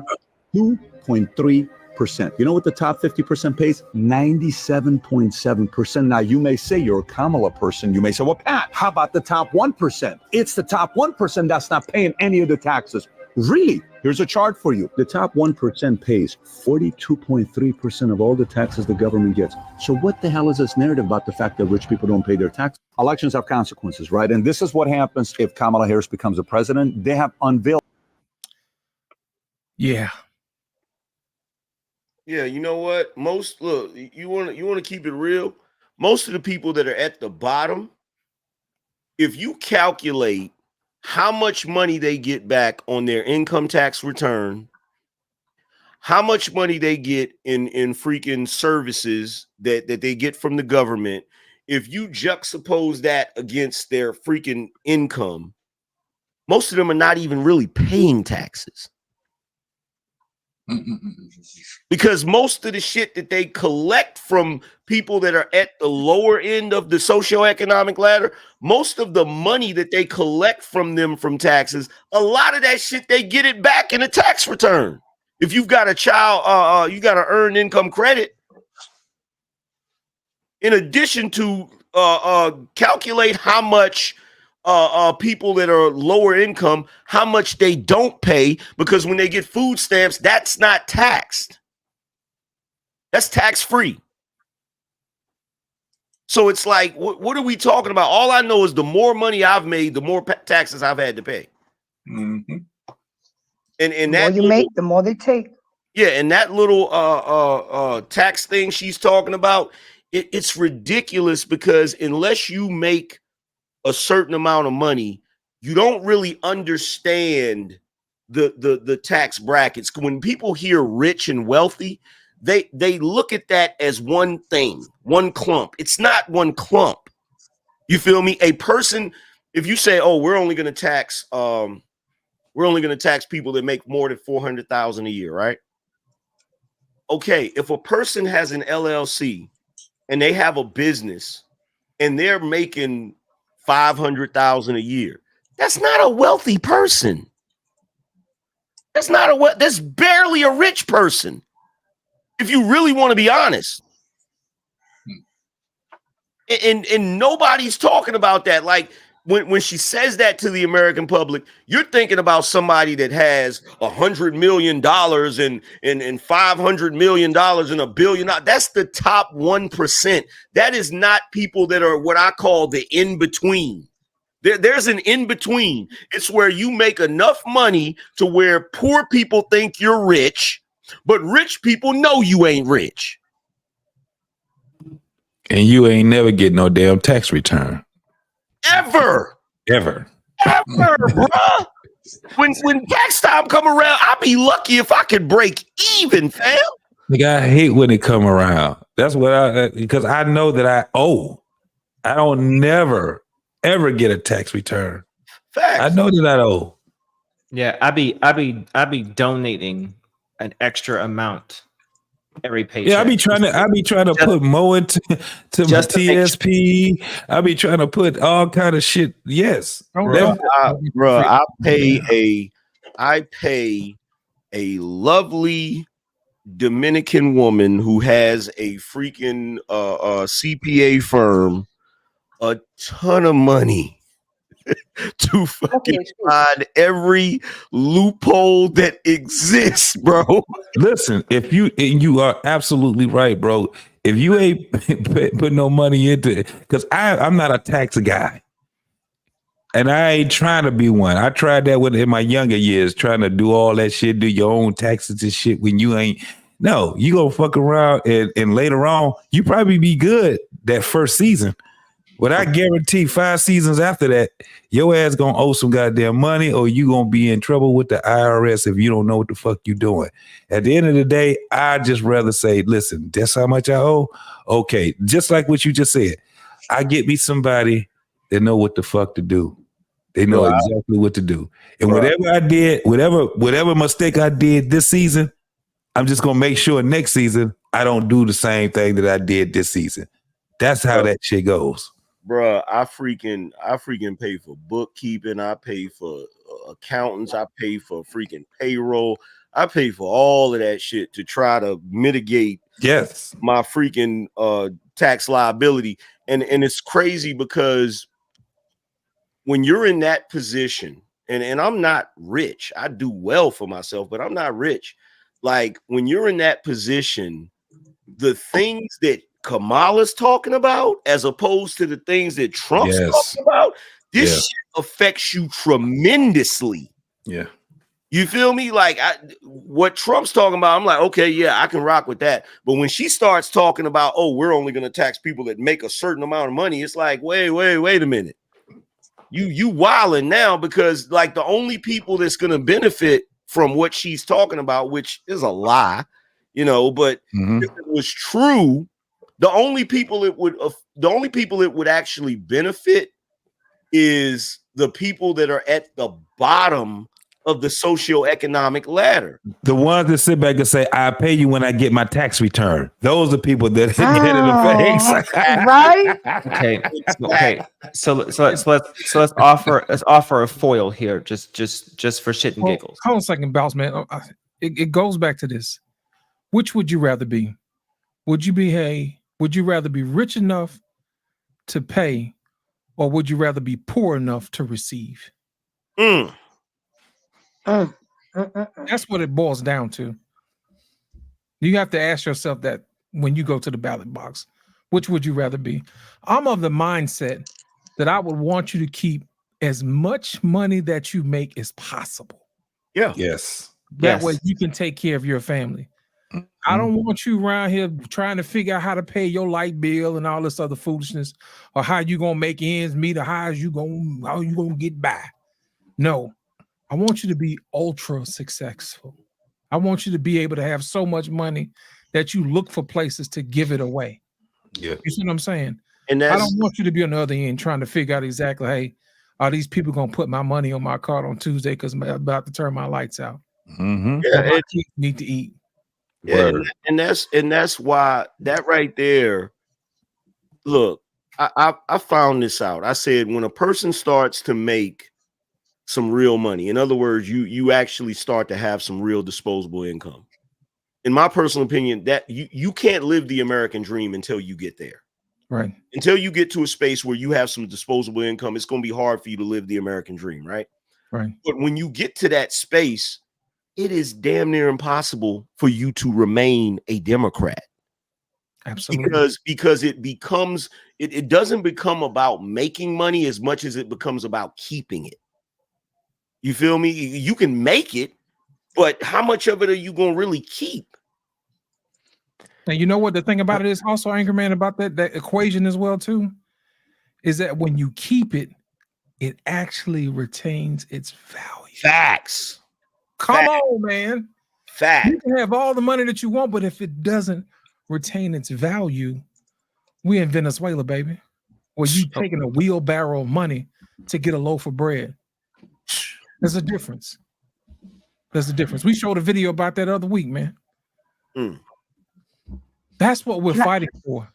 Something doesn't add up to me. And the only reason why it doesn't add up is because I pulled up some figures. And All right. Let me survey the room and tell them, because you guys are older. You guys have been here longer than me. So I'm gonna ask. And I don't mean that facetiously. It's an endearment factor, and it's respect. And I'm the youngest guy on the panel. So bullshit. I saw RP bullshit. Right. Rolls up like, well, you better ask me nothing about no damn money. You know what I'm saying? All right. I'm saying I got money. You know what I'm All saying? right. So here we go. In this country, there are two types of TINs. There's an SSN and an EIN, correct? Mm-hmm. Okay. Now, generally, the average layperson is usually SSN, and they usually file, or they usually register themselves with their employers with a W-4, and they collect a W-2, correct? Yeah. Correct. All right. And usually people who are of the EIN prospect, they usually fill out a few things. They either have a Schedule C, or they fill out other various types of documents of the 10 series to file their taxes, depending on what type of assets they have, what type of funds they have, what type of portfolios they have. All right. So I'm just going to lump that up into a Schedule C, correct? Mm-hmm. Okay. I'm getting head nods. Now, would it not be an accurate statement that there are more SSNs registered with the Treasury than there are EINs? It depends. That's not necessarily true, especially in this day and age. So you're saying there are more business entities than there are people. Well, maybe if we went back about 10, 20 years, you might be able to make a case for that. But you got to realize, in this day and age, you got a lot of what you would call independent contractors. You have a lot of people that are Uber drivers, Uber Eats, DoorDash, Instacart. You have a lot of entrepreneurs now, so it's going to be a little different. Yeah, we're in the age of gig. This is like the gig economy. But you assume that is with the assumption. Okay, fine. Let's rock with that. You assume that every person is savvy enough to know that when you are an independent contractor, that it's smart to put your independent contractor operation under an EIN instead of your SSN. Because I know some people. No, they're probably more than likely. They're probably operating as a sole proprietor. And they're filing it under their SSN instead of using the benefits of an EIN. Yeah, I mean, people are getting smarter, but it's not. We're still in that. Okay, so let's just say and the only reason I'm going this route and saying that there's probably more registered SSNs than there are EINs is because it's probably safe to say that less people are creating businesses than there are actual people. And if they are running a business, I have had to tell multiple people that if you are an independent contractor of some sort, or if you have an operation or a business, whatever the case may be, you need to split that, okay, for liability purposes, but also you can write off a lot of crap in your home, in your personal life, and so on and so forth, especially if you're running your business from your home. Okay. But for most importantly, the issue is liability. If you're running a business and someone sues you, if you tie everything to your personal, everything that's in your personal setting, your personal whatever, now becomes liable. Okay. Yeah. Anyway. Okay. So the reason why I asked that question is because looking up data here, what I'm pulling up is FY23 federal revenue. Okay, individual income taxes that was collected by the federal government is $2.1765 billion. Okay, now I'm going to title that under the what is it, W2 or W4 because W2 is return, so W4 is the collection. Okay, let's just say, all right, payroll taxes, they collected $1.63488 billion. Okay. Corporate taxes, they collected 419.6 billion. Mm-hmm. Okay. Now, inside of the corporate taxes portion, corporate taxes, okay, they didn't have a breakdown. But in payroll taxes, that's Medicare, Social Security, and other. That's how they categorize it on whoever that nigga FICA is. Yeah. Yeah, right. Okay. So with that in mind, still trying to find that nigga. Is it not a safe bet to say that corporations bring in more, quote unquote, I understand that corporations or business entities their revenue is technically called profit, if you will, but they generate more money than your SSNs do. Okay. They're a business. They're supposed to. They are supposed to. Okay. So then here's what I'm getting at is that corporate taxes, as far as what they collected, is what's not making any sense to me. I'm gonna make it make sense to you when you get through the graph. I'm gonna let you do what you. I'm gonna let you do what you do. Is if businesses make such a huge profit and they are collecting a lot of profit, they're profiting, even with inflation, even with the issue with money and so on and so forth, they are profiting a lot of money, but they're only collecting this amount of money for taxes. And as far as payroll taxes, well, we already know where that goes to. So my question is, this is where they're collecting most of the money from, is from people's income. So what I'm failing to understand is, what is the harm with pulling more from the corporations to balance some of this out? Because the corporations have other operating costs that the individual doesn't have. The individual is being taxed on labor alone. Right. The corporate entity has other costs, and if you punish the corporate entity, you ultimately end up affecting the individuals, because the individuals are working for the corporations. Thus, there will be a layoff. If you tax the corporate entities more, then they are not able to pay their employees a decent wage. And this is where you end up with what I call corporate flight, when you have corporations that say, you know what, the taxes are too high here in America. Let me move my corporation to another country where I can get cheaper labor and not have to deal with this. And that's the whole entire reason behind Donald Trump giving tax cuts to the corporations, so that they actually have an incentive to remain here in America and be able to hire employees and give them a decent wage. Now, Bossman, I'm going to answer your question with the correct answer. Okay. The answer is that most of the money that these corporations have is overseas, and they can't bring it back. It's called repatriation. So guess what? They'll take that money and put it in infrastructure, in the manufacturing overseas. And guess what? They can't take that money and bring it back to pay employees here. That's the reason for the difference in the amount of money. The other portion of the money, the greater portion of the money, is actually overseas. And because of your beloved government telling them, if you bring it back, we're going to tax you at an X amount of dollars, they're going to leave it overseas. They're going to build new factories like Apple did when they moved their factories to India. Instead of enhancing their stuff in China, they was like, you know what? We got a little extra money. Let's build some factories in India. And India, last time I checked, they're part of BRICS too. So they're trying to cover it. No, I'm just simply because I'm a corporate entity, right?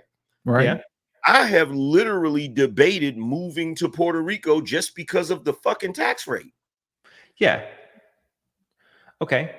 So now, okay, that part makes some sense. I can still tarry with the idea of balancing this out, because the argument is that corporations that are profiting, so they have the fucking money. Okay. They can't bring it back. They can't bring it back. No, I'm talking about those that are actually here. Most of the jobs are overseas. Okay, got it. What I'm saying is they have the fucking money. All right, damn it, they do. They All do, right? but it's overseas. I'm telling you, that's where the money is. Okay. But see, even if it wasn't overseas, you have to account. Look, here's the thing. This argument, to me, this is a ridiculous argument. I'm not talking about your argument, boss man. I'm talking about the argument that a lot of people make about the corporations making ridiculous amounts of money and the people don't make enough money and this, that, and the third, right? The only reason why I look at it a certain way is because I've been on both ends of the fence. I've been on the side where I was working at some job and I wanted more hourly wages or whatever, but I never was in the position of being a business owner, right? When you're a business owner, look, you're an employee, you go to a job, you do some menial task, you get paid a wage for that, you go home. Right? When you're a business owner, you're paying payroll. You have to have enough money to make sure you can pay payroll. You have all of these different operating costs. You have all of these different regulatory agencies that you gotta pay for this, you gotta pay for that. Like we kind of ignore the fact that when it comes to running a business, and keep in mind, I'm not talking about companies like Apple and Amazon. I'm not talking about these companies that make these ridiculous profits. I'm talking about middle-class people that own businesses, right? They're making a profit, but it's not ridiculous profits. Yeah, the margins are small. Yeah, the margins are way smaller. And in addition to that, now that I'm on the other side, I definitely see things a certain way. Like, for instance, if you are a fry cook at McDonald's and you make $12 an hour, the idea that next year you should be able to make $20 an hour as a damn fry cook is ridiculous. You're literally doing the same job for way more money. And I get that the cost of living goes up. But in my opinion, that just tells me if the cost of living goes up, you should get a different job than a damn fry cook and let the teenagers work the fry cook job at McDonald's. You feel what I'm saying? So I just look at it differently now. But you got all of these people saying, oh, well, minimum wage should be $20 an hour or should be $25 an hour. Do you have any earthly idea the ramifications of paying minimum wage, $25 an hour, what effect that would have on the economy? Right. They got the Petri dish California is telling you what it looks like. You know what's funny, man? Yeah. Me and Boss Man had this conversation probably about a week or two ago. And I showed him a Facebook post I was in a singles group about 10 years ago. And they were bitching and moaning about minimum wage should be $15 an hour. And I told him that was a bad idea. I said that shit 10 years ago. Boss Man saw the date on it. So he lets you know, I know what the hell I'm talking about. So whenever you get these people talking about it should be this, it should be that, they're not factoring in everything else. Everything is going to go up. And as a result, we have what we have right now. So my thing is do you want more of what you got right now? Or do you want something different? That's the question. Go ahead, Grace. I saw your finger up. Two things. Out of all the word salad that Camilla does, the only thing that I heard her clearly say is that she ain't doing shit for Black people. That alone should tug at your heartstring. That she ain't doing shit for y'all. Okay? And the second thing is, Anissa, you kill me. You really do, because she keeps asking me, what is Trump going to do for me? And I finally answered her. Then I asked her what Camilla going to do for me. She still hasn't answered me. Okay? But the fact remains is that you live in a fucking bubble that you don't even realize. You may be comfortable in Florida and cushy in your house, but the shelves are going to run out of food. The ports are in strike. You guys don't even realize what's going on. Angry Man, I was there with you on your live and you got off quick and I'm going to Sam's. You know, and that shit is. I work at a grocery store, guys, and if we don't get those trucks come in with our food, it's gonna be pandemonium. It's gonna be like the purge. So yeah. Go Every ahead. grocery store has 3 days worth of food at any given time. Every grocery store. And when we start putting limits on y'all that you can only get 1 pack of toilet paper or 1 can of formula because y'all motherfuckers want to come in here greedy just because y'all got 9 people in your family, you feel entitled to 9 cans of formula. It's not going to happen, people. And look, go ahead. Here's the thing. The cost of living in America is not the issue. Cost of living is going to go up. That's just what it is. The issue is America has to stop depending on foreign countries to build everything. We get have off the titty.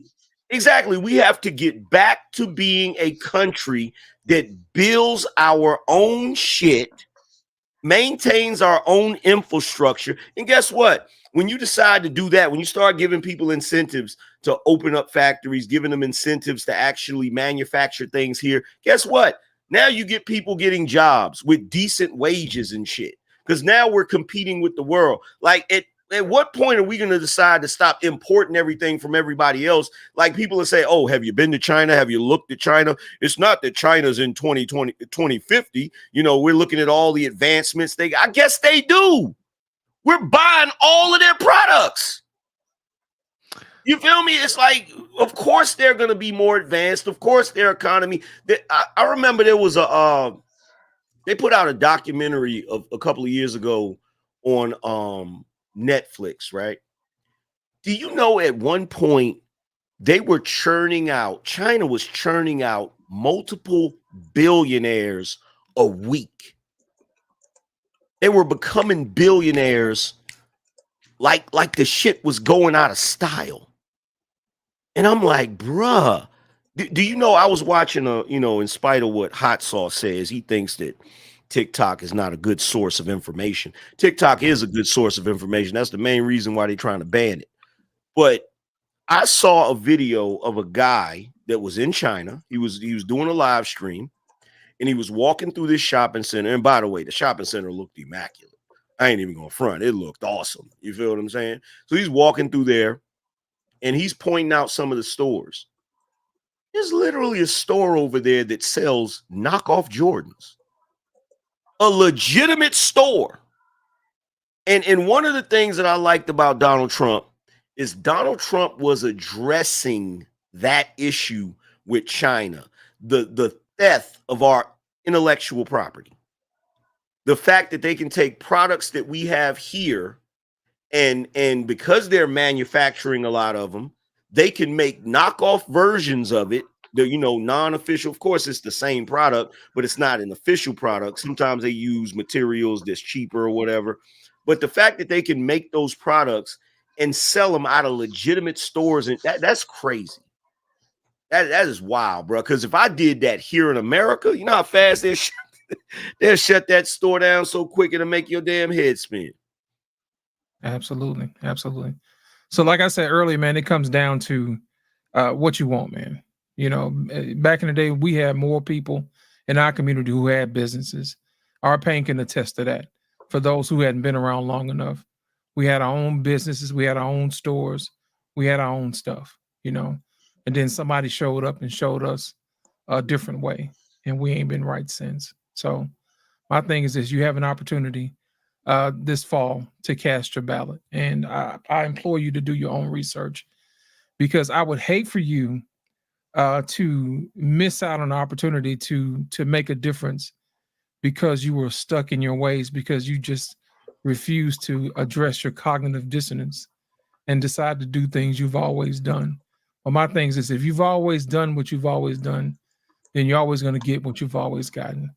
And I don't know about y'all, man, but I'm tired of the same old, and especially if the last 16 years, 12 of them have been the others, and then they want to blame Donald Trump for his 4 when they had the majority of the time to make a difference.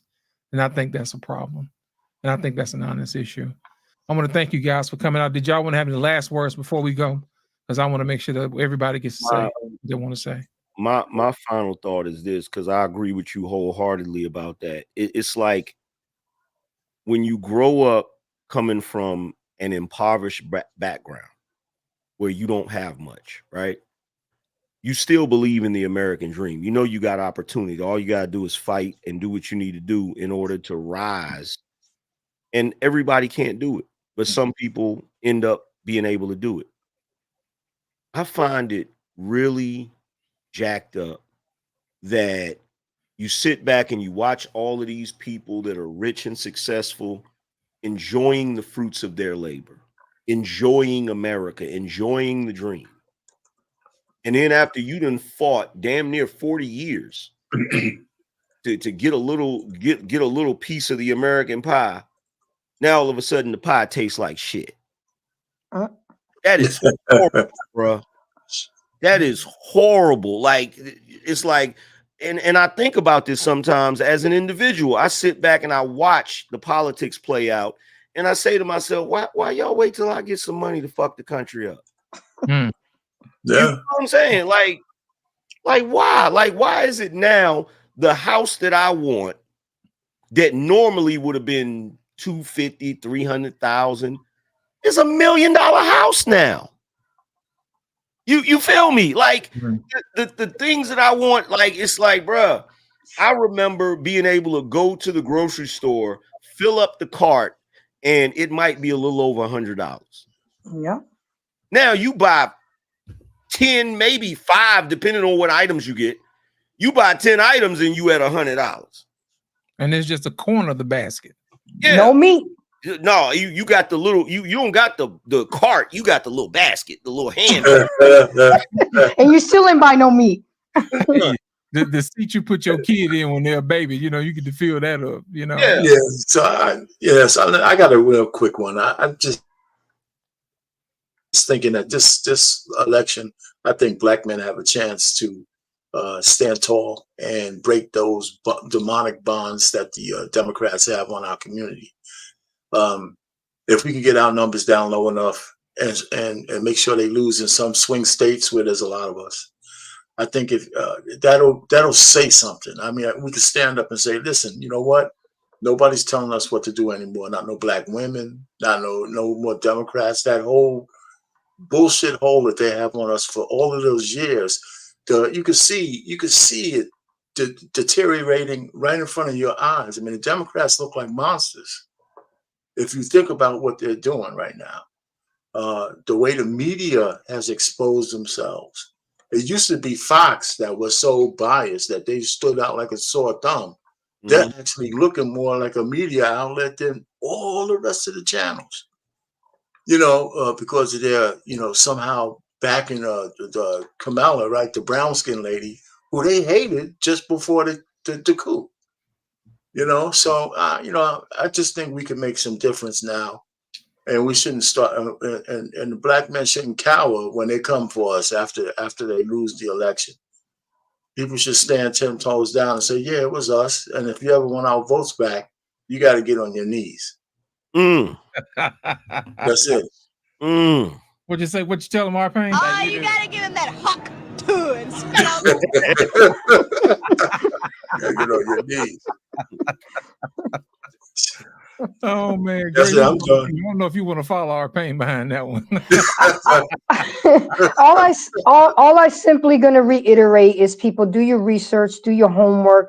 Don't vote on feelings, vote on facts. You may not like Trump, but you got to respect the man, because Camilla has nothing to offer you. She really doesn't. And she already said it in your face. Like I said, that was the one clear that I understood under all the rubbish that she said, that she ain't doing nothing for black people. So that alone, why are we even sitting here for almost 3.5 hours?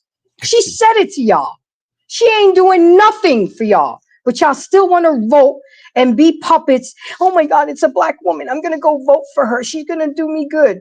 And then you got Tampon Waltz over here with his Transformers in the state of Minnesota. So really think, and if y'all call yourself Christians and followers of God, those morals don't align with the Bible. So with that, I digress. My mic is muted. Fight, fight, fight. No voting for Kamala's walls. Swallowed up. Have you ever been swallowed up? Let's go, boss man. I know it seems like it's been 9 on 1, man, but it's on you, brother. Oh no, it's cool. I'm used to a little bit of adversity, and a little bit of difference. No, it's cool. I appreciate it. So I'm in my final thought here. I'll offer two bits of pushback. Embrace. I'm coming for you first. Kamala says that I'm not going to do things just for Black people. There is a key word that is missing, just, in her quote. And I had to go back and listen to the statement again. She said, just for Black people. So the reason, I swear to God, you're splitting that. No, I'm not. I'm providing context for a reason, because no president should ever be just doing something for just one. However, to give but you they some did, credit, sir. They did for the Asians, for the alphabet people. I am. Hold on, because I'm objective. Remember, my thing there says the objectivist. However, I will posit and submit that looking at the accomplishments on the White House .gov, they did happen to be able to single out bills that were specific to either certain groups, classes, or ideologues. So I'd argue and posit that if they are able to do that, then they can also spread the love and provide something for individual classes, groups, or ethnicities. I think they are able to do that. The only thing I'm correcting you on is on what her quote actually said. Yo, okay. we got Juneteenth. So the operative word is just Black people, but it still includes that she ain't doing much for Black people. Hey, I can only correct what was said. Now, but I find it interesting, for the most part, that I find tribalism on both sides. Okay, I see that on no matter what side of the bird that you fly on, you're gonna find it where there's tribalism, where you are unable to view past your red or blue rose colored, lens here, whether it's blue or red for the most part. And I implore everyone, basically, before you fill in your bubble on your ballot, to do your research, take a look, vote for the person that you believe is going to be able to be advantageous to you and more efficacious to you and your life and your well-being. For me, I am not in the Trump camp. I'm just not. And the only reason why I can say that it's not because of his person, that is not solely because of his personality or his person, because I don't believe that we should look at that in the sense of just who they can be as a president. I'm looking at, in this case, he's already been president, and we don't have to project, in a sense, who they could be in this case for him, because we already seen what he has been able to do. But I implore everyone to be able to do that on their own, whether you're on the red side or the blue side, however. But don't be in an echo chamber. Go ahead, Ingerman. Well, let me just say this real quick. Sure. I voted for Obama twice. And the reason why is because I genuinely thought, he was going to do certain things, like the nigga fooled me, right? So let's be real. Like, I'll vote. The one thing I can say about you, boss man, that I do respect is that you can debate without taking anything personally. You don't jump down in the mud and start name calling and stuff. So, it's cool to have a debate with you. Even though there are points you make that I don't agree with, I can still respect where you're coming from because you act like an adult, unlike some people. I'm not going to name any names, hot sauce, but I can say I appreciate that. You feel what I'm saying? Even with RP, when he goes off on a tangent sometime, I can respect it because, whether he knows it or not, I do value his wisdom as an elder, as a brother that's a little bit older than me. You feel what I'm saying? But yeah, I think people should vote their interests. You know what I'm saying? Whatever those interests may be. But I do not think people should be voting strictly off of identity politics and feelings. You feel me? And that's what seems to be pushed with Kamala is, you know, it's funny when she says, and you're right, she did say, I'm not going to do anything just for black people. But the only problem is your whole campaign ticket is being ran about black people. Facts. And women. Facts. And women. So it seems like that's the group that you want to do something for. At least that's what you're making it appear to be. So my thing is just, you know, vote, be knowledgeable when you vote, and don't just vote off of emotions, identity politics, and you know, and race loyalty. You know? I do agree, and I don't see anything inherently wrong with someone who is registered one way and voting another. Don't let anyone tell you that there's something wrong with voting opposite of either what you're registered as or opposite of what you did previously. You don't have to be a registered independent to vote independently, to have an independent damn thought. I am tired of seeing, even on the Republican side, people saying, well, you're a rhino if you don't just vote red down the whatever, or you're not a true Democrat if you're not. I am so fucking sick and tired of hearing that shit. You are an individual and you're able to vote. I should be able to look at this damn ballot and vote blue on one side and vote red another if that's what I want to do. I should be able to vote blue for president and vote red locally if that's what I want to do, and not be judged for it. So if I had to end it all, I would just say vote for who matches your own needs and requirements for your family, especially if you're married.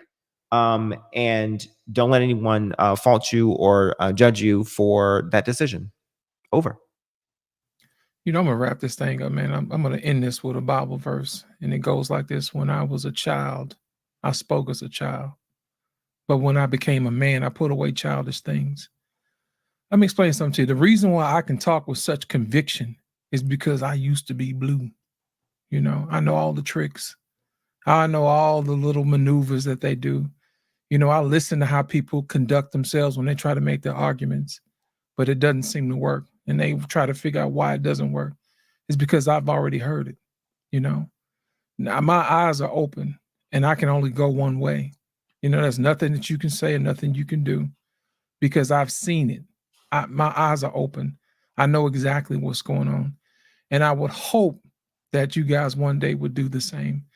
The only difference between me and you is I had the courage to look. So I'm asking each and every last one of you, have the courage to look on the other side of the aisle, because as at the end of the day, we all got to live here past election day anyway. And we're all going to have to reach across the aisle, and we're all going to have to work together. And that's what we're here for as a country anyway, to make sure that we're all safe and we're all taken care of. I want to thank everybody for coming out. If you guys are new, make sure you guys hit the like button, hit subscribe, hit share, and we'll be back next week. We got shows every day this week, so y'all stop by. Boss Man, you got a show coming up with tomorrow, Thursday? Tomorrow, yes, at 9:30 Eastern. Yeah, make sure you guys come back and check out Boss Man. Come back and check out Grace and also our pain as well. Angry Man, I want to personally thank you for coming out, brother.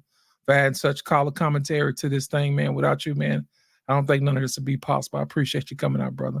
As always, it's good to see you. Appreciate you, fam. Anytime. Once again, y'all, thank you for coming out for another edition of Flipping Tables with Black Man Unfiltered. Y'all have a good evening. Thanks for coming out. Peace. It's going down like a rodeo. It's going down like I told you so. It's going down like a rodeo. It's going down like I told you so. I hope you're all here for the ride. Come inside, cause it's going down tonight. Don't leave for one night, no lies. Come and saddle up a ride. Need a yeehaw, you know how here for one night and we just wanna party. In a fast car, a Ferrari. It's a push start, I don't need a car key. It's out on Broadway, and it's gnarly. On a late night, but I'm not tardy. Right on time for the parties and Barbies. Strolling with a chunk of green like a golf swing. Hey, hey, hey, hey. Bottles on ice, mess around these skates. Hey, hey.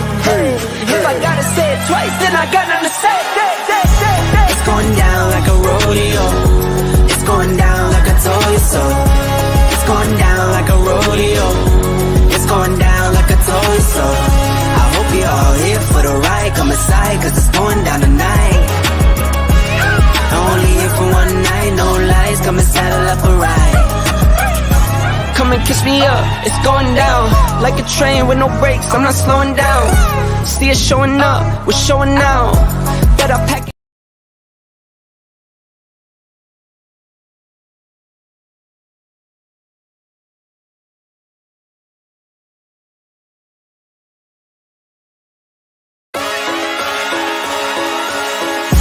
It's going down like a rodeo.